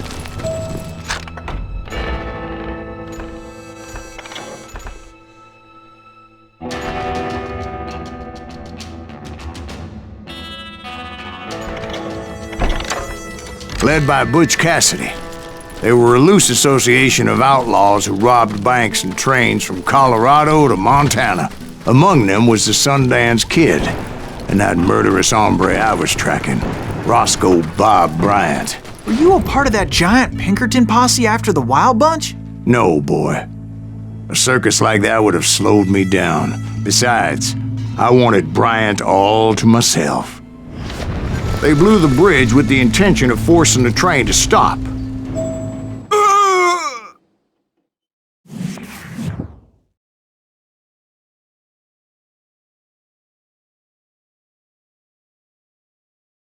Well, I assumed the Wild Bunch was likely in the still intact part of the train high above, so I had no choice but to make my way up through the passenger cars dangling down. I was determined to make that sumbitch Bob pay for what he did to my brothers.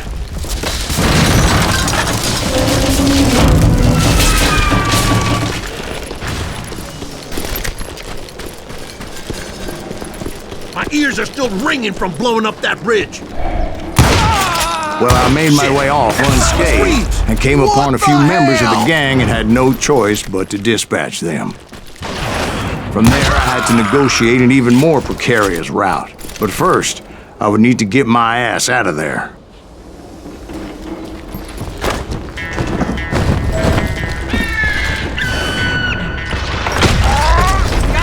I jumped from the frying pan into the fire as the train was clearly fixing to fall. I had found the gang, but in order to find old Bob, I needed to fight my way forward past a whole passel of desperados.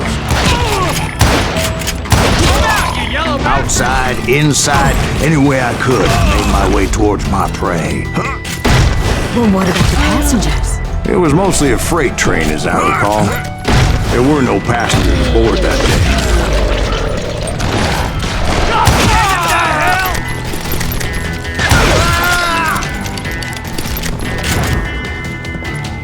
As I mentioned before, I am not fond of heights, but I was too busy dodging bullets to worry about falling to my death.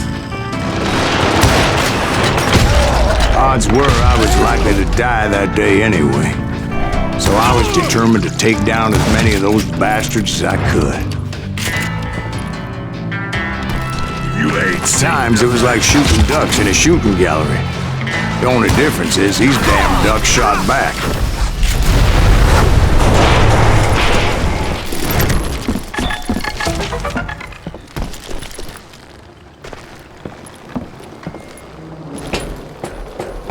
I kept hoping the law would show up and give me a hand. You mean like that giant Pinkerton posse that I read about? Did they come riding in, guns a-blazing to help?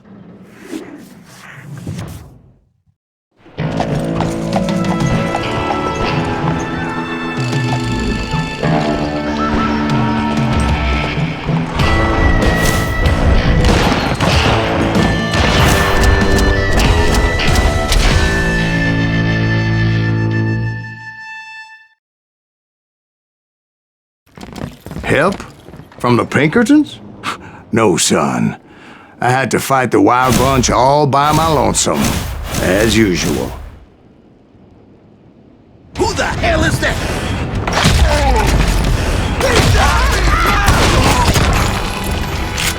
Take cover!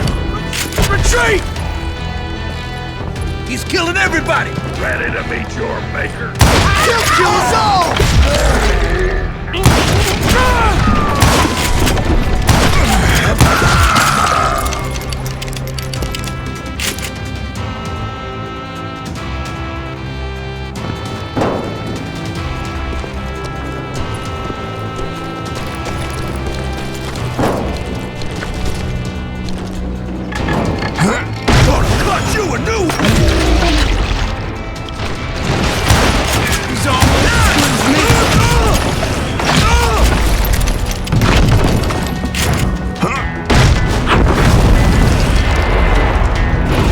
Guess is those dime novels didn't portray this as it happened, did they?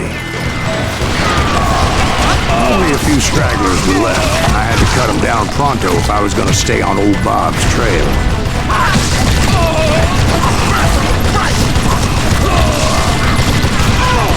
Gold is worth this!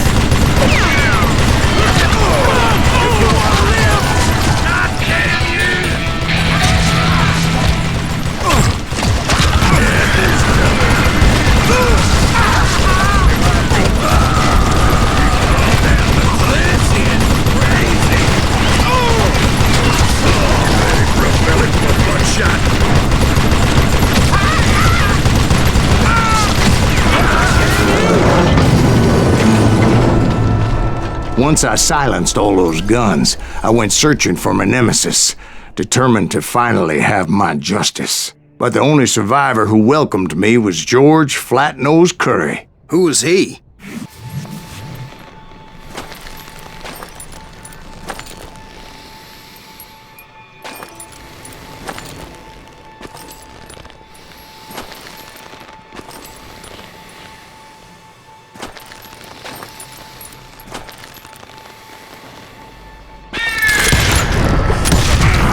On that very same day, Butch Cassidy and the Sundance Kid decided to leave the Wild Bunch behind and decamped for South America.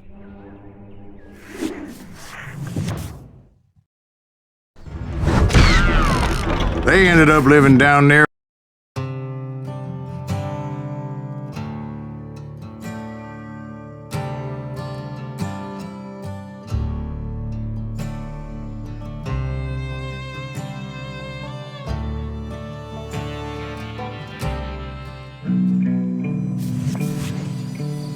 I tried to find Bob Bryant, but it was as if he'd disappeared. Sometime later, I heard the Wild Bunch was back together. Kid Curry escaped from jail, and now he was running the whole shebang. So I took to their trail, as I was still in pursuit of my brother's killer and hoped that he was back with him. That Kid Curry's kinda crazy, ain't he? Don't let him hear you saying that. Anyways, I tracked those boys to a camp right outside Parachute, Colorado. Being outnumbered, I didn't bother with a warning shot. I just started taking those bastards down.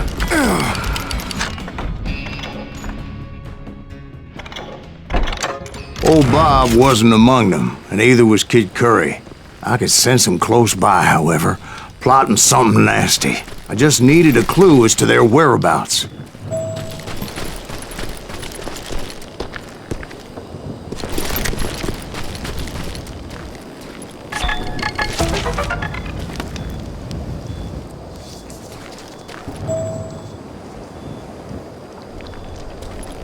And I found one. A map with their bold plan clearly marked. This time they were fixing to blow up a train trestle. Property of the Union Pacific.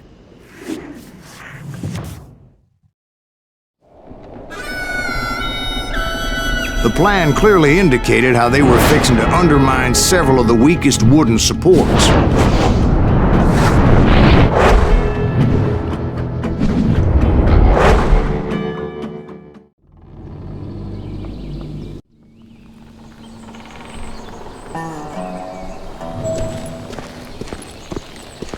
Kid Curry was considered the wildest of the wild bunch. It was said that he fathered 85 bastard children, though some say it was only 5.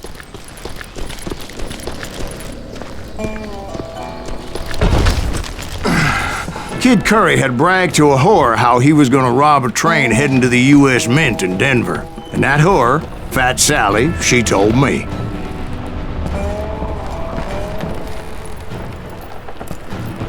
The bridge was rigged with dynamite, so I decided I'd best be careful confronting those bastards.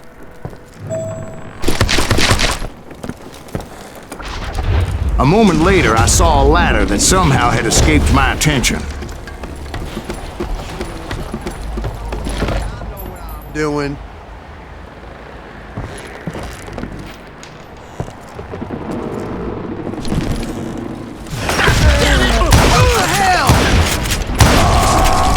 But the Wild Bunch did not take kindly to my presence and attempted to blow my head off. It appeared the kid had found a number of new recruits to bolster their ranks. Guess there's always desperate men willing to trade their lives for stolen treasure. What happened next? Well, having removed the first bundle of dynamite, I decided I might as well remove the other one. Once that was done, I figured I'd find my way from there.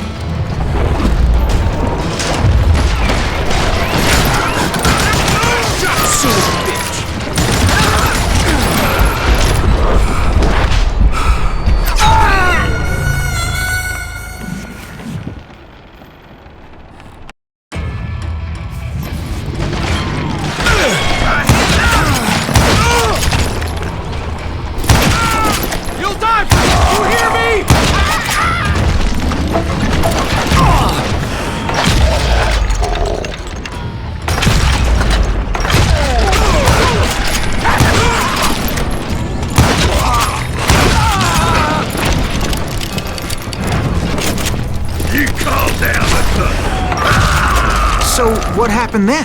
Had to remove more of that damn dynamite.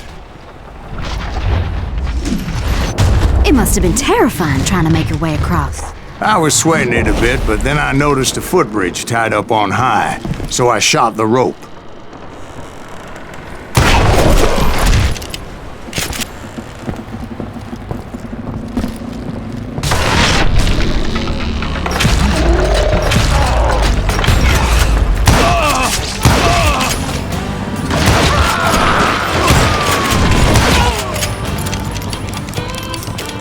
So that was all the dynamite?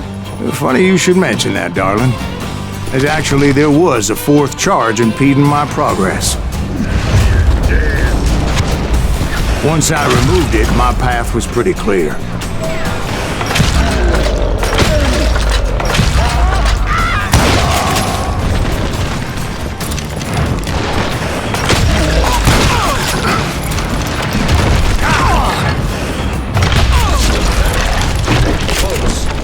So I proceeded onward and realized that that way just wasn't gonna work. I needed an alternate path forward.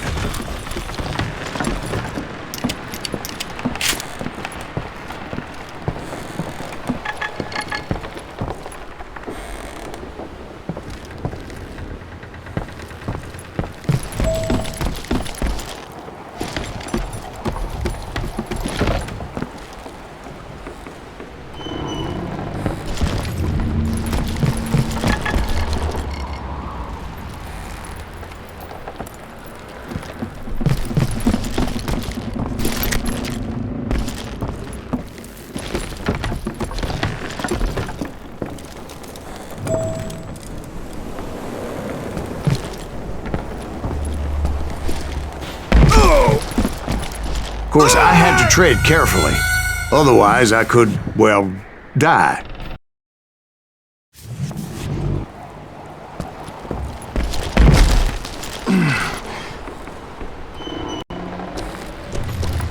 Luckily, I found a cave, and as I made my way back to the bridge, I saw something that concerned me. It was a long, burning fuse, and it was moving fast as hell. I had to catch it.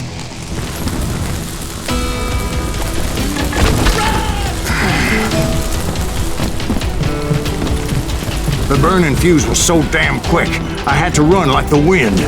I almost had it, but no. Thought I was gonna have a coronary when I lost sight of those sparks. My heart was pounding like a sledgehammer. I knew that failure meant boom. Then, finally, at the last moment. Whew. Of course, I was successful, or clearly I wouldn't be talking to you folks here today. Naturally, I removed the last dynamite charge. Well, it was a touching reunion.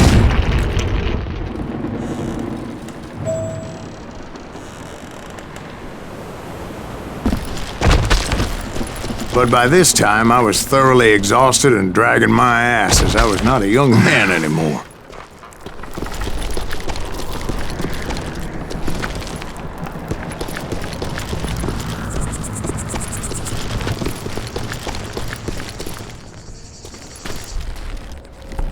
Kill that SOB! Make him bleed! Send him to...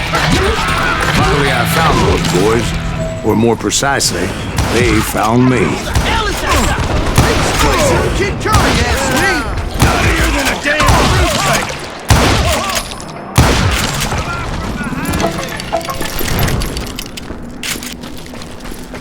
fruitcake! Just when I thought things couldn't get worse, Kid Curry opened up on me with a goddamn Gatling gun.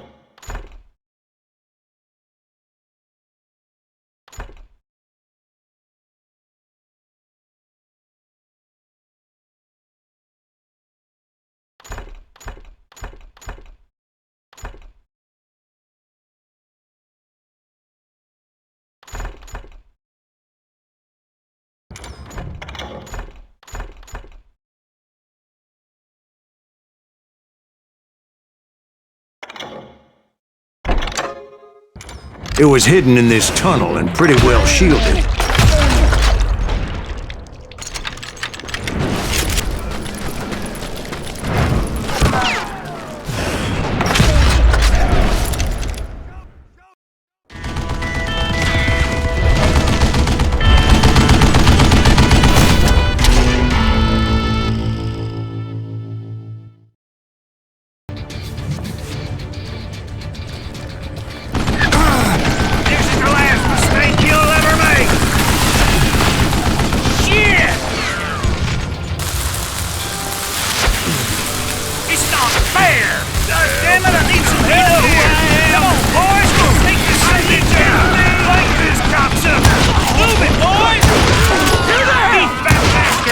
Eventually, I brought that tunnel down. And that's when I met Kid Curry himself. He had decided to stop pussyfooting around and deal with me personally. Come here!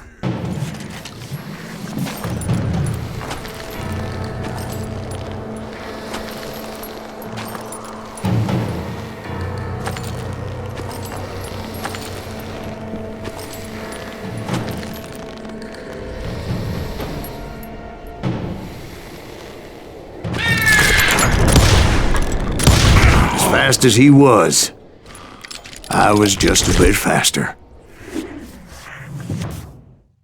And as he lay wounded, I demanded to know the whereabouts of Roscoe Bob Bryant.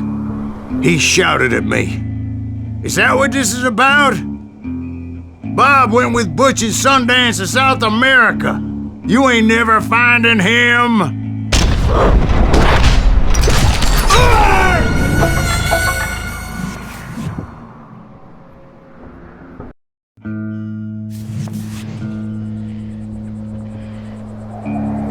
He shouted at me, "Is that what this is about? Bob went with Butch and Sundance to South America. You ain't never finding him."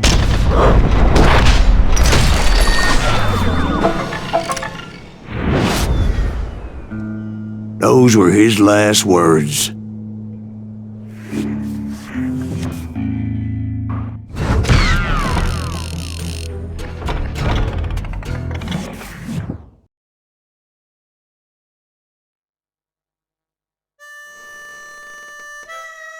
So, Bob Bryant got away?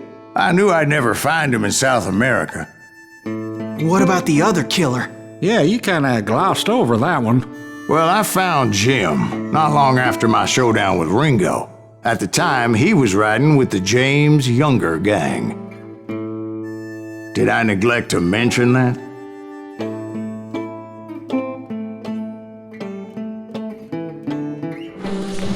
Jesse James? The greatest outlaw who ever lived? Jesse and his kin rode with Quantrill when he raided Lawrence, Kansas, and killed near 200 people, boy. Nothing great about that. And from there, him and his brother went on to rob banks and trains from Kansas to Missouri.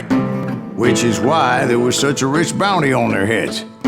40 grand for both of them, dead or alive. That's one hell of a payday.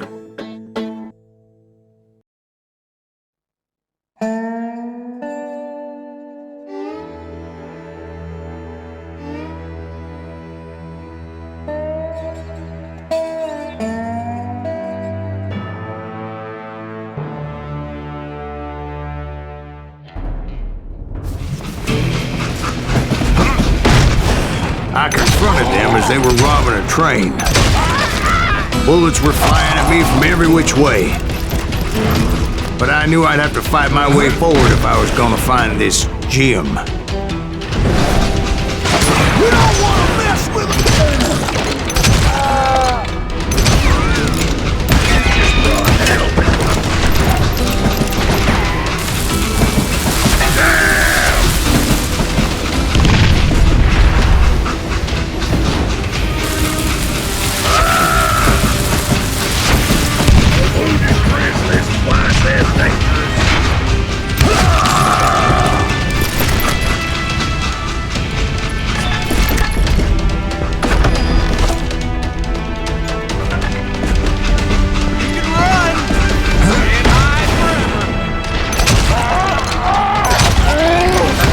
Now wait a second. How'd they stop this train in the first place? Well, the James boys were experts at this.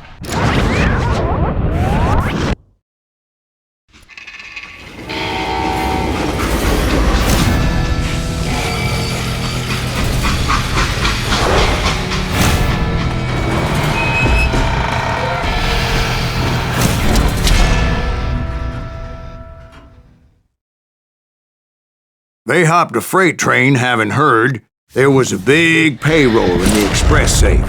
So, I hopped the same train.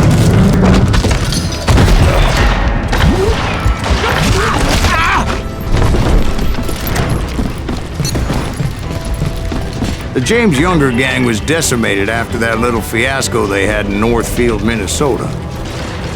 So Jesse needed more men and took on the killer I was after, along with a host of others.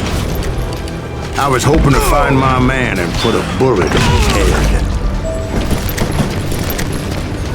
Climbing around that train, I must have swallowed 100 damn bugs before I reached James that... Younger gang pulled the first train robbery west of the Mississippi. Sounds like you hold them in high regard. Everyone knows they were the most famous outlaw gang ever. And you took them all on by your lonesome. Again. I'm finding this all a little hard to swallow, friend. Well, maybe you need to wash it down with some whiskey. By the way, did I mention that that train was flying down those tracks like a bat out of hell? Anyway, excuse me, Ben. Where would I find the gentleman's facilities? Suddenly I have an urgent need to drain my one-eyed snake. Well, I've had more than a few drinks, and I've been sitting here for quite a spell. Right through there. Let me show you.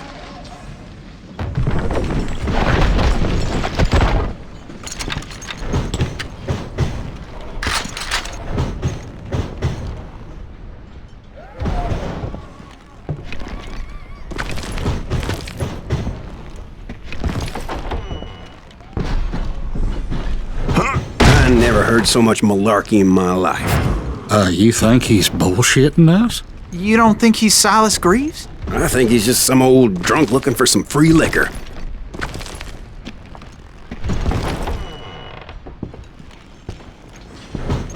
I don't know, Jack. I think I believe him. You don't think he met Jesse James? Oh, you gotta be kidding me. That story makes no sense at all. Jack. I mean, you gotta be 2 bricks short of a load to believe that cock and bull story. I don't agree. Jack, lay off the But boat. you seriously think that tired old man went toe-to-toe with Jesse James? Well, that's better. Did I mention that this Jim was married to the infamous Belle Star? Of course, I didn't learn that until later. Anyway, I made my way forward the best I could. Around the sides, over the roof.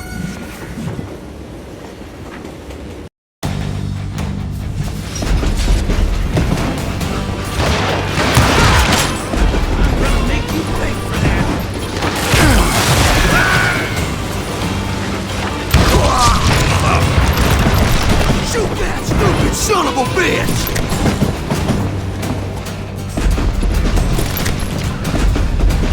You can't hide forever. You know who we are!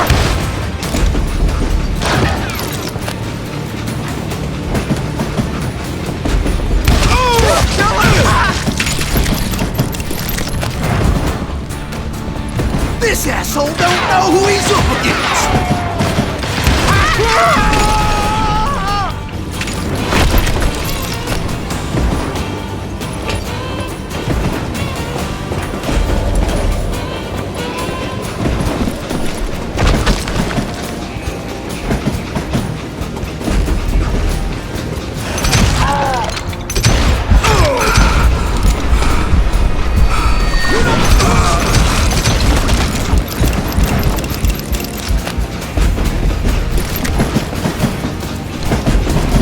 I came across a flat car piled high with logs and had to come up with a creative way to make my way forward.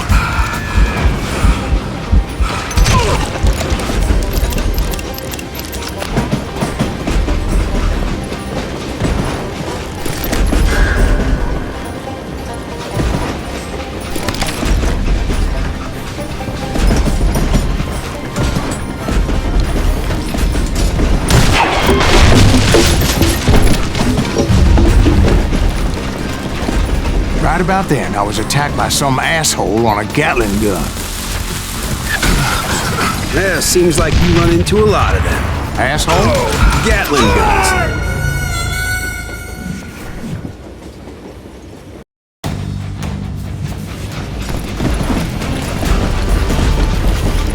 Right about then, I was attacked by some asshole on a Gatling gun.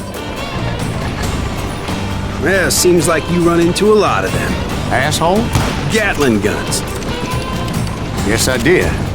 Now, I don't remember how I took it out. It was either a bullet or dynamite.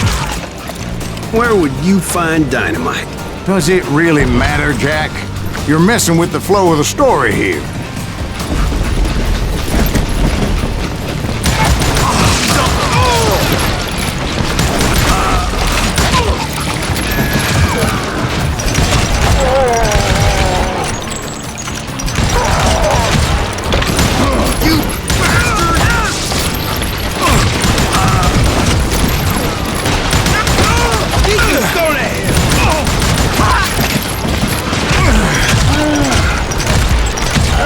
I was looking for Jim and shooting any son of a bitch stupid enough to get in my way.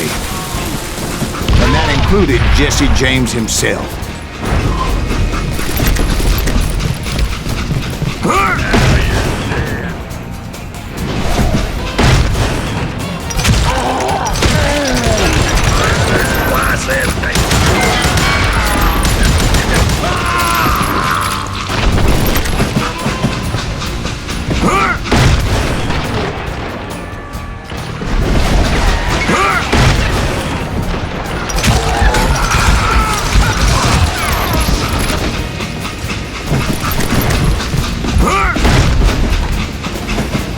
It was then that Jesse detached the express car from the rest of the damn train.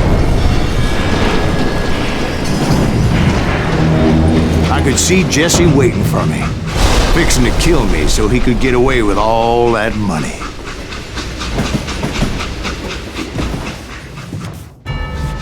You had a showdown with Jesse James? Of course he didn't. Everybody knows that Jesse was killed by Bob Ford. Yeah, Jesse went out like John Wesley Hardin. Coward shot him in the back of the head. Guess it doesn't matter how far you run, does it, Ben? Your past always catches up with you.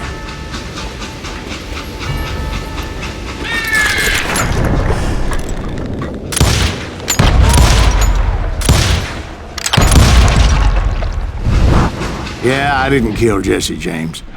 Just wounded him bad enough to convince him to hang up his guns. What about that Jim fella? What happened to him? I figure he was up front with a gun to the engineer's head. That bastard slipped away again. I'll tell you how I got him. But first I need to wet my whistle.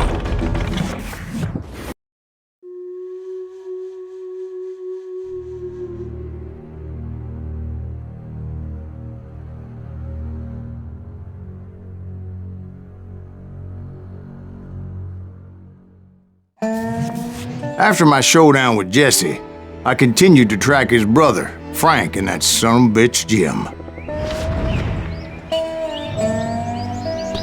I followed those bastards into the high mountains as they were going to ground. What mountains would that be? Somewhere in the Ozarks, I believe. The perfect place to hide out from the authorities. In fact, before I could find them, some Indians who fled the Reds and were hiding out from the military found me first. They probably thought I was a cavalry scout and didn't want me telling the military where they were. Indians? Yeah, they could have been Cheyenne, but there was all sorts of renegades roaming the landscape back then.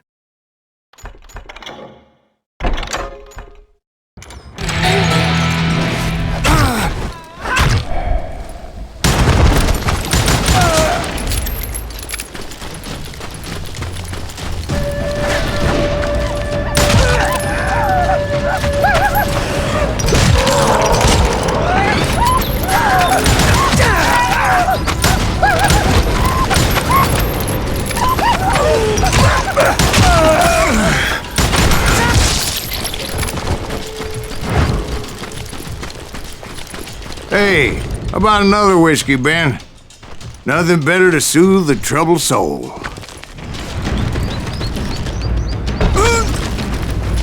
Now, where was I? Indians, right. I had more than my share of run-ins with the Red Man. Like that time, did I tell you about Grey Wolf? Yes, sir. You did. Ah, of course I did. In fact, I could still remember that old medicine man's words to me. Jesus Christ, we're back to that again. You carry great darkness in your heart. It will claim your soul. You will come to this place again and kill many more men.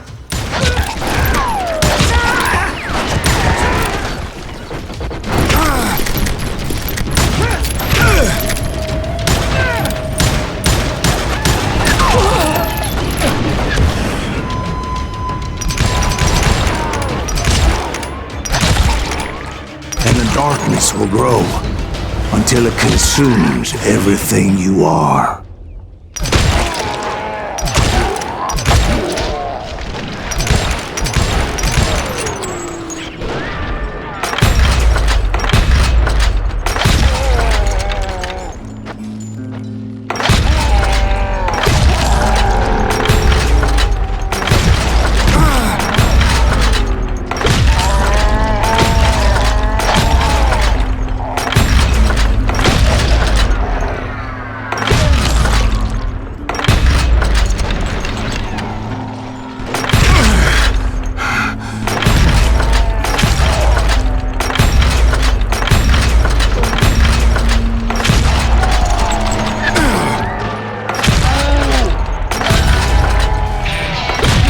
So, did you ever find him?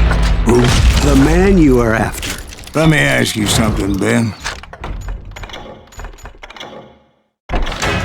You ever think about death? Mr. Greaves, are you all right? Oh, death.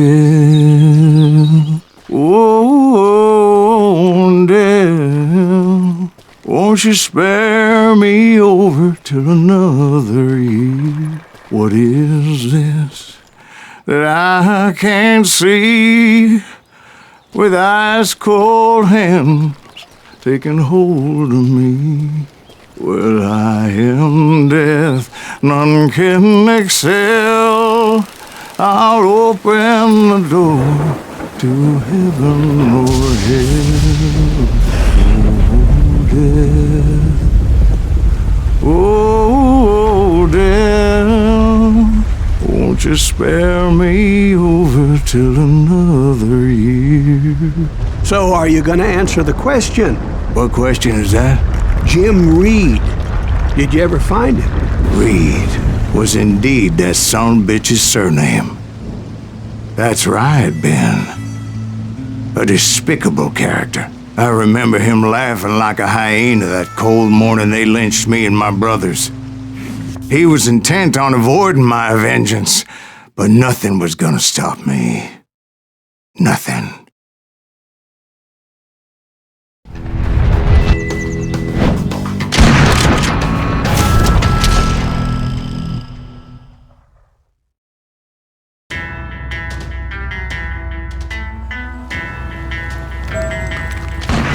I finally did track those outlaws down. They had long rifles with scopes and were well positioned to pick off any poor soul who came anywhere close.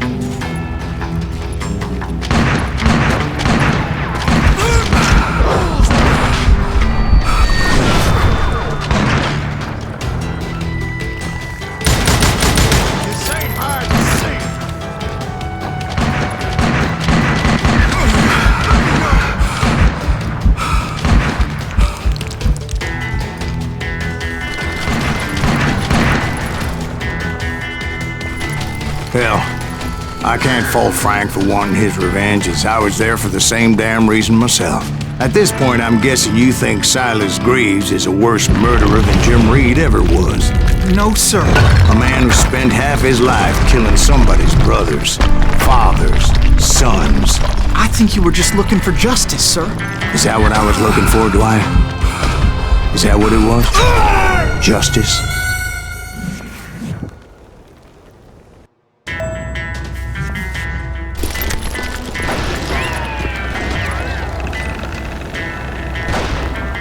Get out here and face me!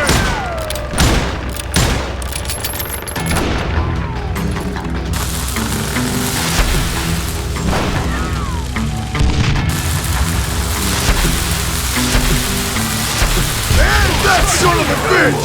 Take him out! He's just one man!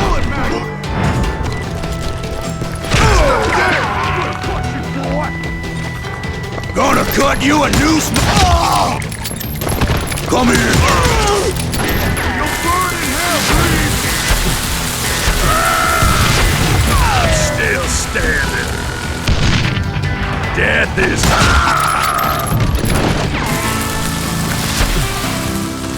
come out from behind there! Hell.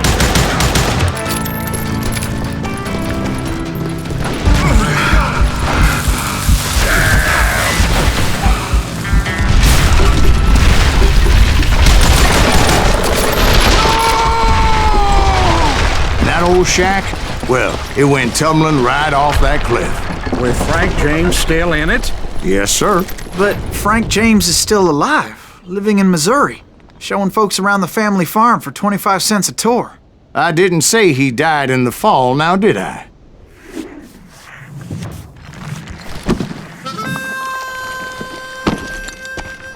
I'm done with this damnable outlaw life! Kill me, don't kill me, do what you will! At this point, I just don't give a shit! I explained to Frank that I had nothing against him personally and that I was looking for someone else. You want Reed? Have at him. I never did like that bastard. I am done here. We parted in peace as Frank pointed out the path to my prey before making his way back down the hill.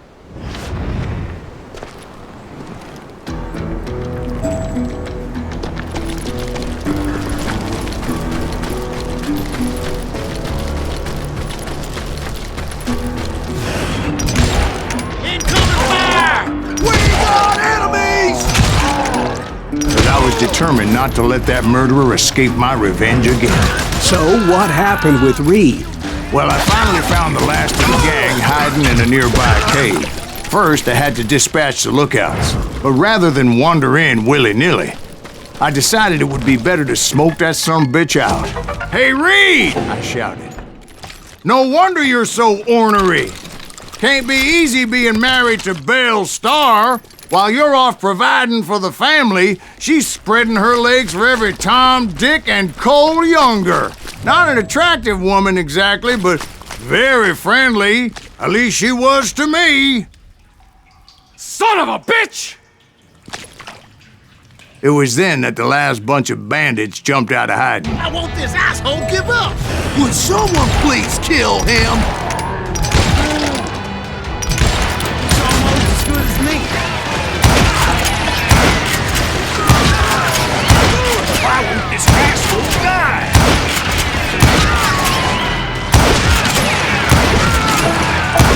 Now he's just showing up. Ain't gonna fire.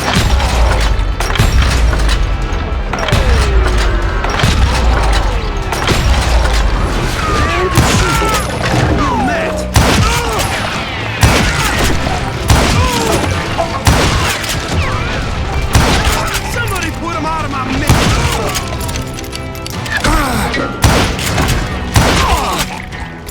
Eventually, it was just me and Reed. I had waited a long time to face him down, so I could repay him for what he did to my brothers.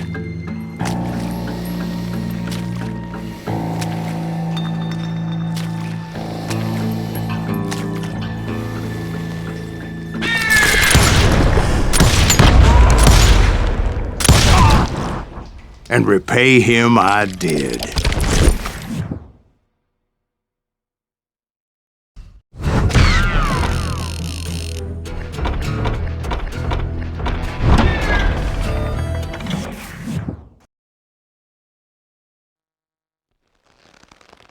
Well, I don't know about you boys, but I'm pretty beat. Well, it's too damn bad you never found that Bob character. Seems a shame he never had to pay. Well, funny thing about that, I did have one more chance at him.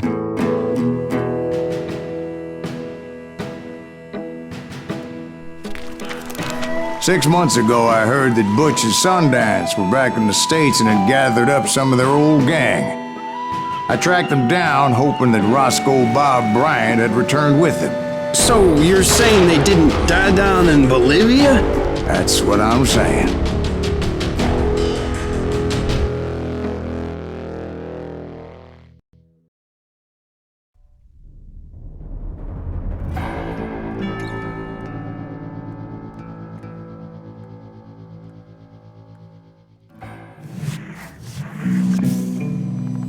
"40 years I had waited to get my hands on the last of my brother's killers. Not even an army of demons could have stopped me now.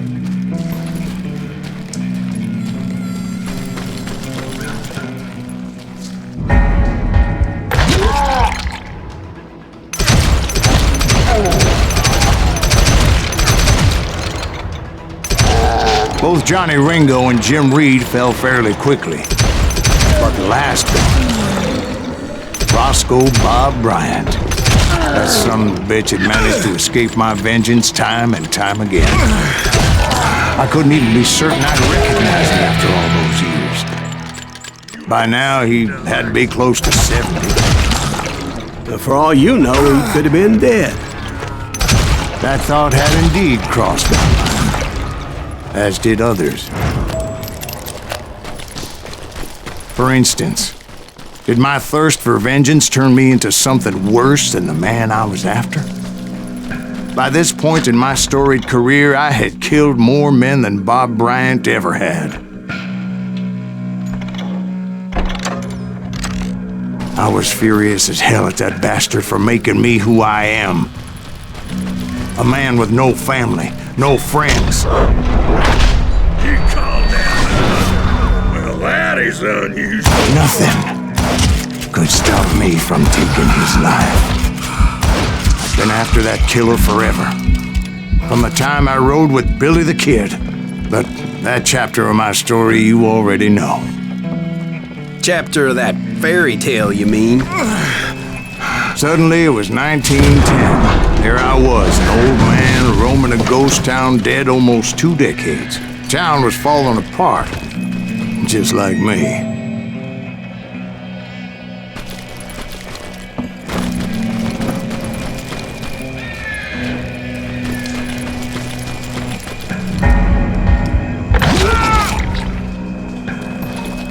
But I wasn't about to call it quits.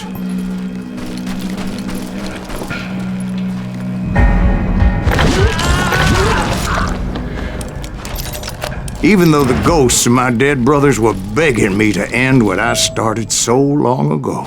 Mr. Graves, are you all right? Would you like some water? The Wild Bunch knew I was there. They were after a treasure they had hidden before they fled, buried in the grave of a dead amigo. I intended to fill that grave with Bob Bryant's corpse. But like I said, the bandits knew I was on to them. They lured me in and hit me with everything they had. Right in the head.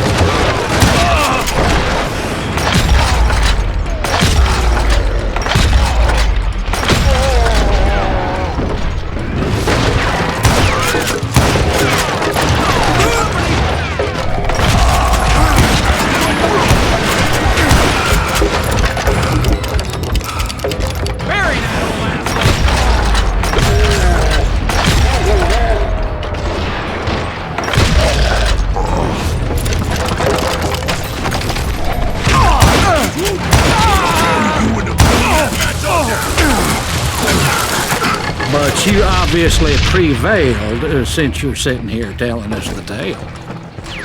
Actually, in that moment, I did not prevail. So I suppose we're talking to a ghost. Funny you should put it like that, Jack.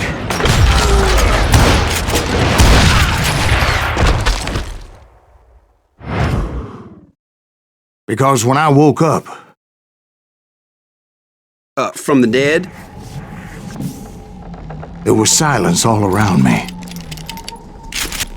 I could swear to God I saw Billy then. Billy who? Billy the Kid. William Bonney. He was shooting at me from a rooftop. Here, there, and even over there. So I am right. You are titched in the head. Mr. Graves, perhaps we should switch you to coffee? You see that old Indian again, too? No, but I did see Billy's killer, Patrick Floyd Garrett. He came at me guns a-blazing. But I knew that old war horse had died 2 years before. I wondered if maybe I was dead too and confronting the ghosts of my past. Perhaps all my sins were coming back to haunt me and drag me down to perdition. I saw Henry Plummer throw dynamite at me. And in the gates of the cemetery, I saw John Wesley Hardin, just like I remembered him.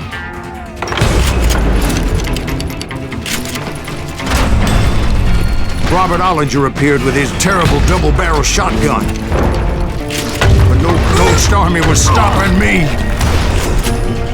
My father-in-law got hit with a fallen branch. He spent the rest of his life talking to dogs. Newman Hayes Clanton, William Brocious, John Peters Ringo, they all wanted me dead.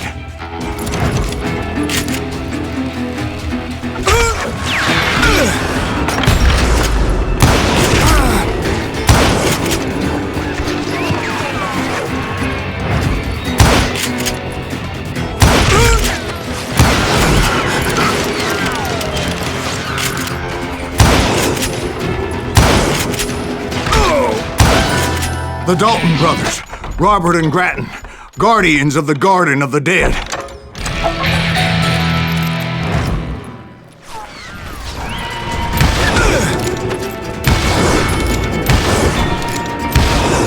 George Curry and Harvey Logan.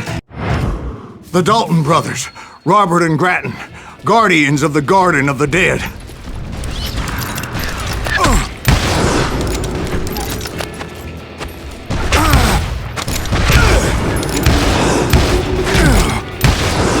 George Curry and Harvey Logan, alias Kid Curry, both thirsty for vengeance from the great beyond.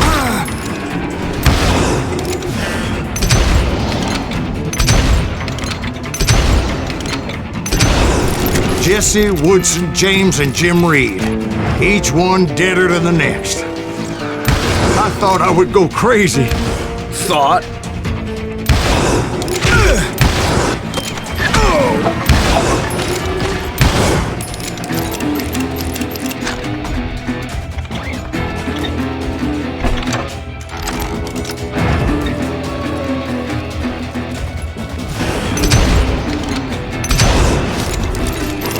Finally, I saw Harry Alonzo Longabaugh. The Sundance Kid?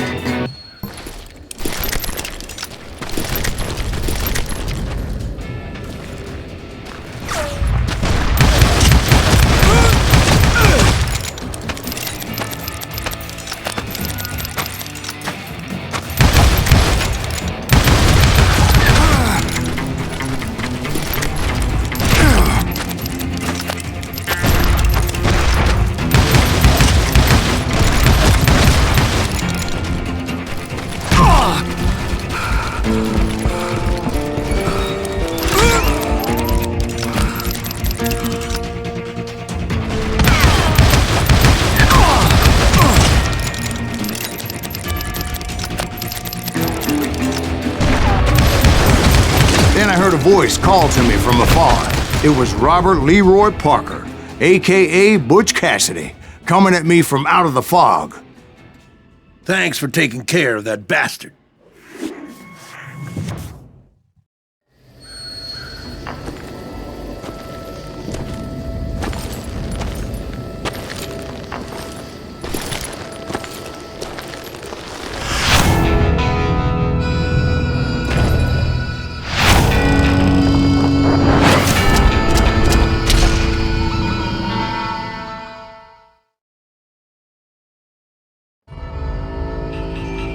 But the kid wasn't quite deceased.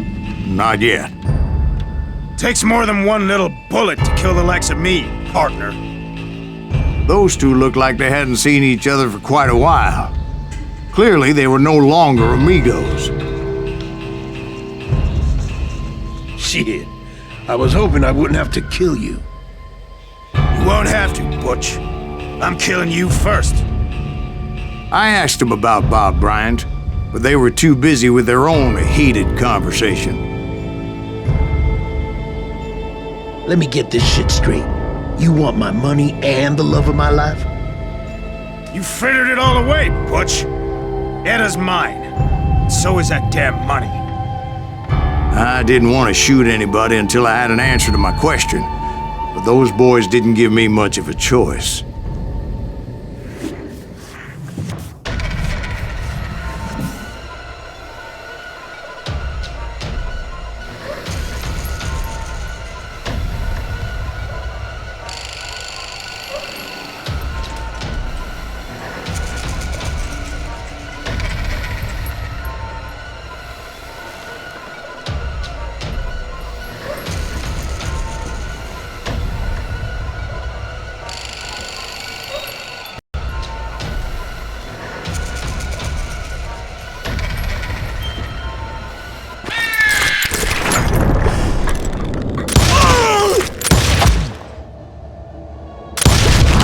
Butch Cassidy and the Sundance Kid died there in that cemetery not 6 months ago.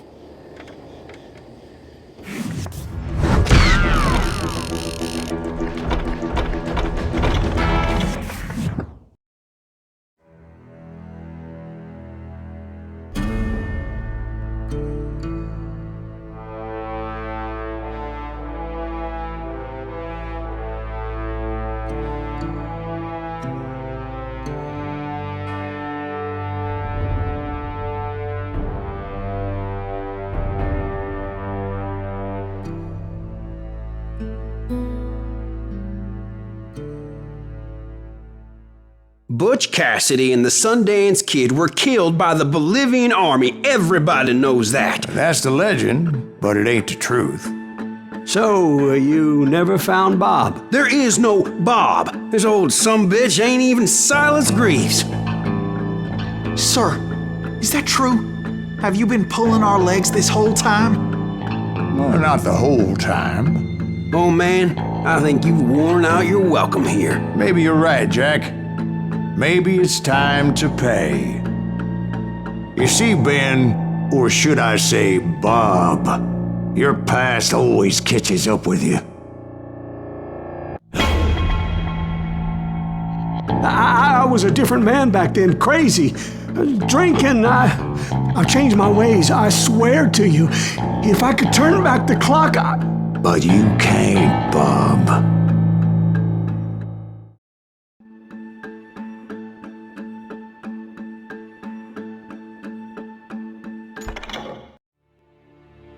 Why'd you toy with me like that? Telling those tales, knowing all along. Why not just lay your cards on the table? Wanted to suss you out, Bob. See what kind of man you turned out to be. Maybe prod you into drawing on me. See, all those years on your trail turned me into a killer. Can't even remember who I was before you tried to murder me. You, on the other hand, walked that very same path in exactly the opposite direction. What do you mean by that? You think your life is worth sparing, Bob? Boy, what's your name again? It's Eisenhower, sir. Dwight Eisenhower. What do you plan to do with your life, Dwight Eisenhower? Tomorrow I'll be leaving for West Point, sir. So, you want to be a soldier? Well, then do it right, son. Don't tear down the world out of anger and spite like I did. You build it up. You do something decent with your life, you hear me? Sir? Yes, sir.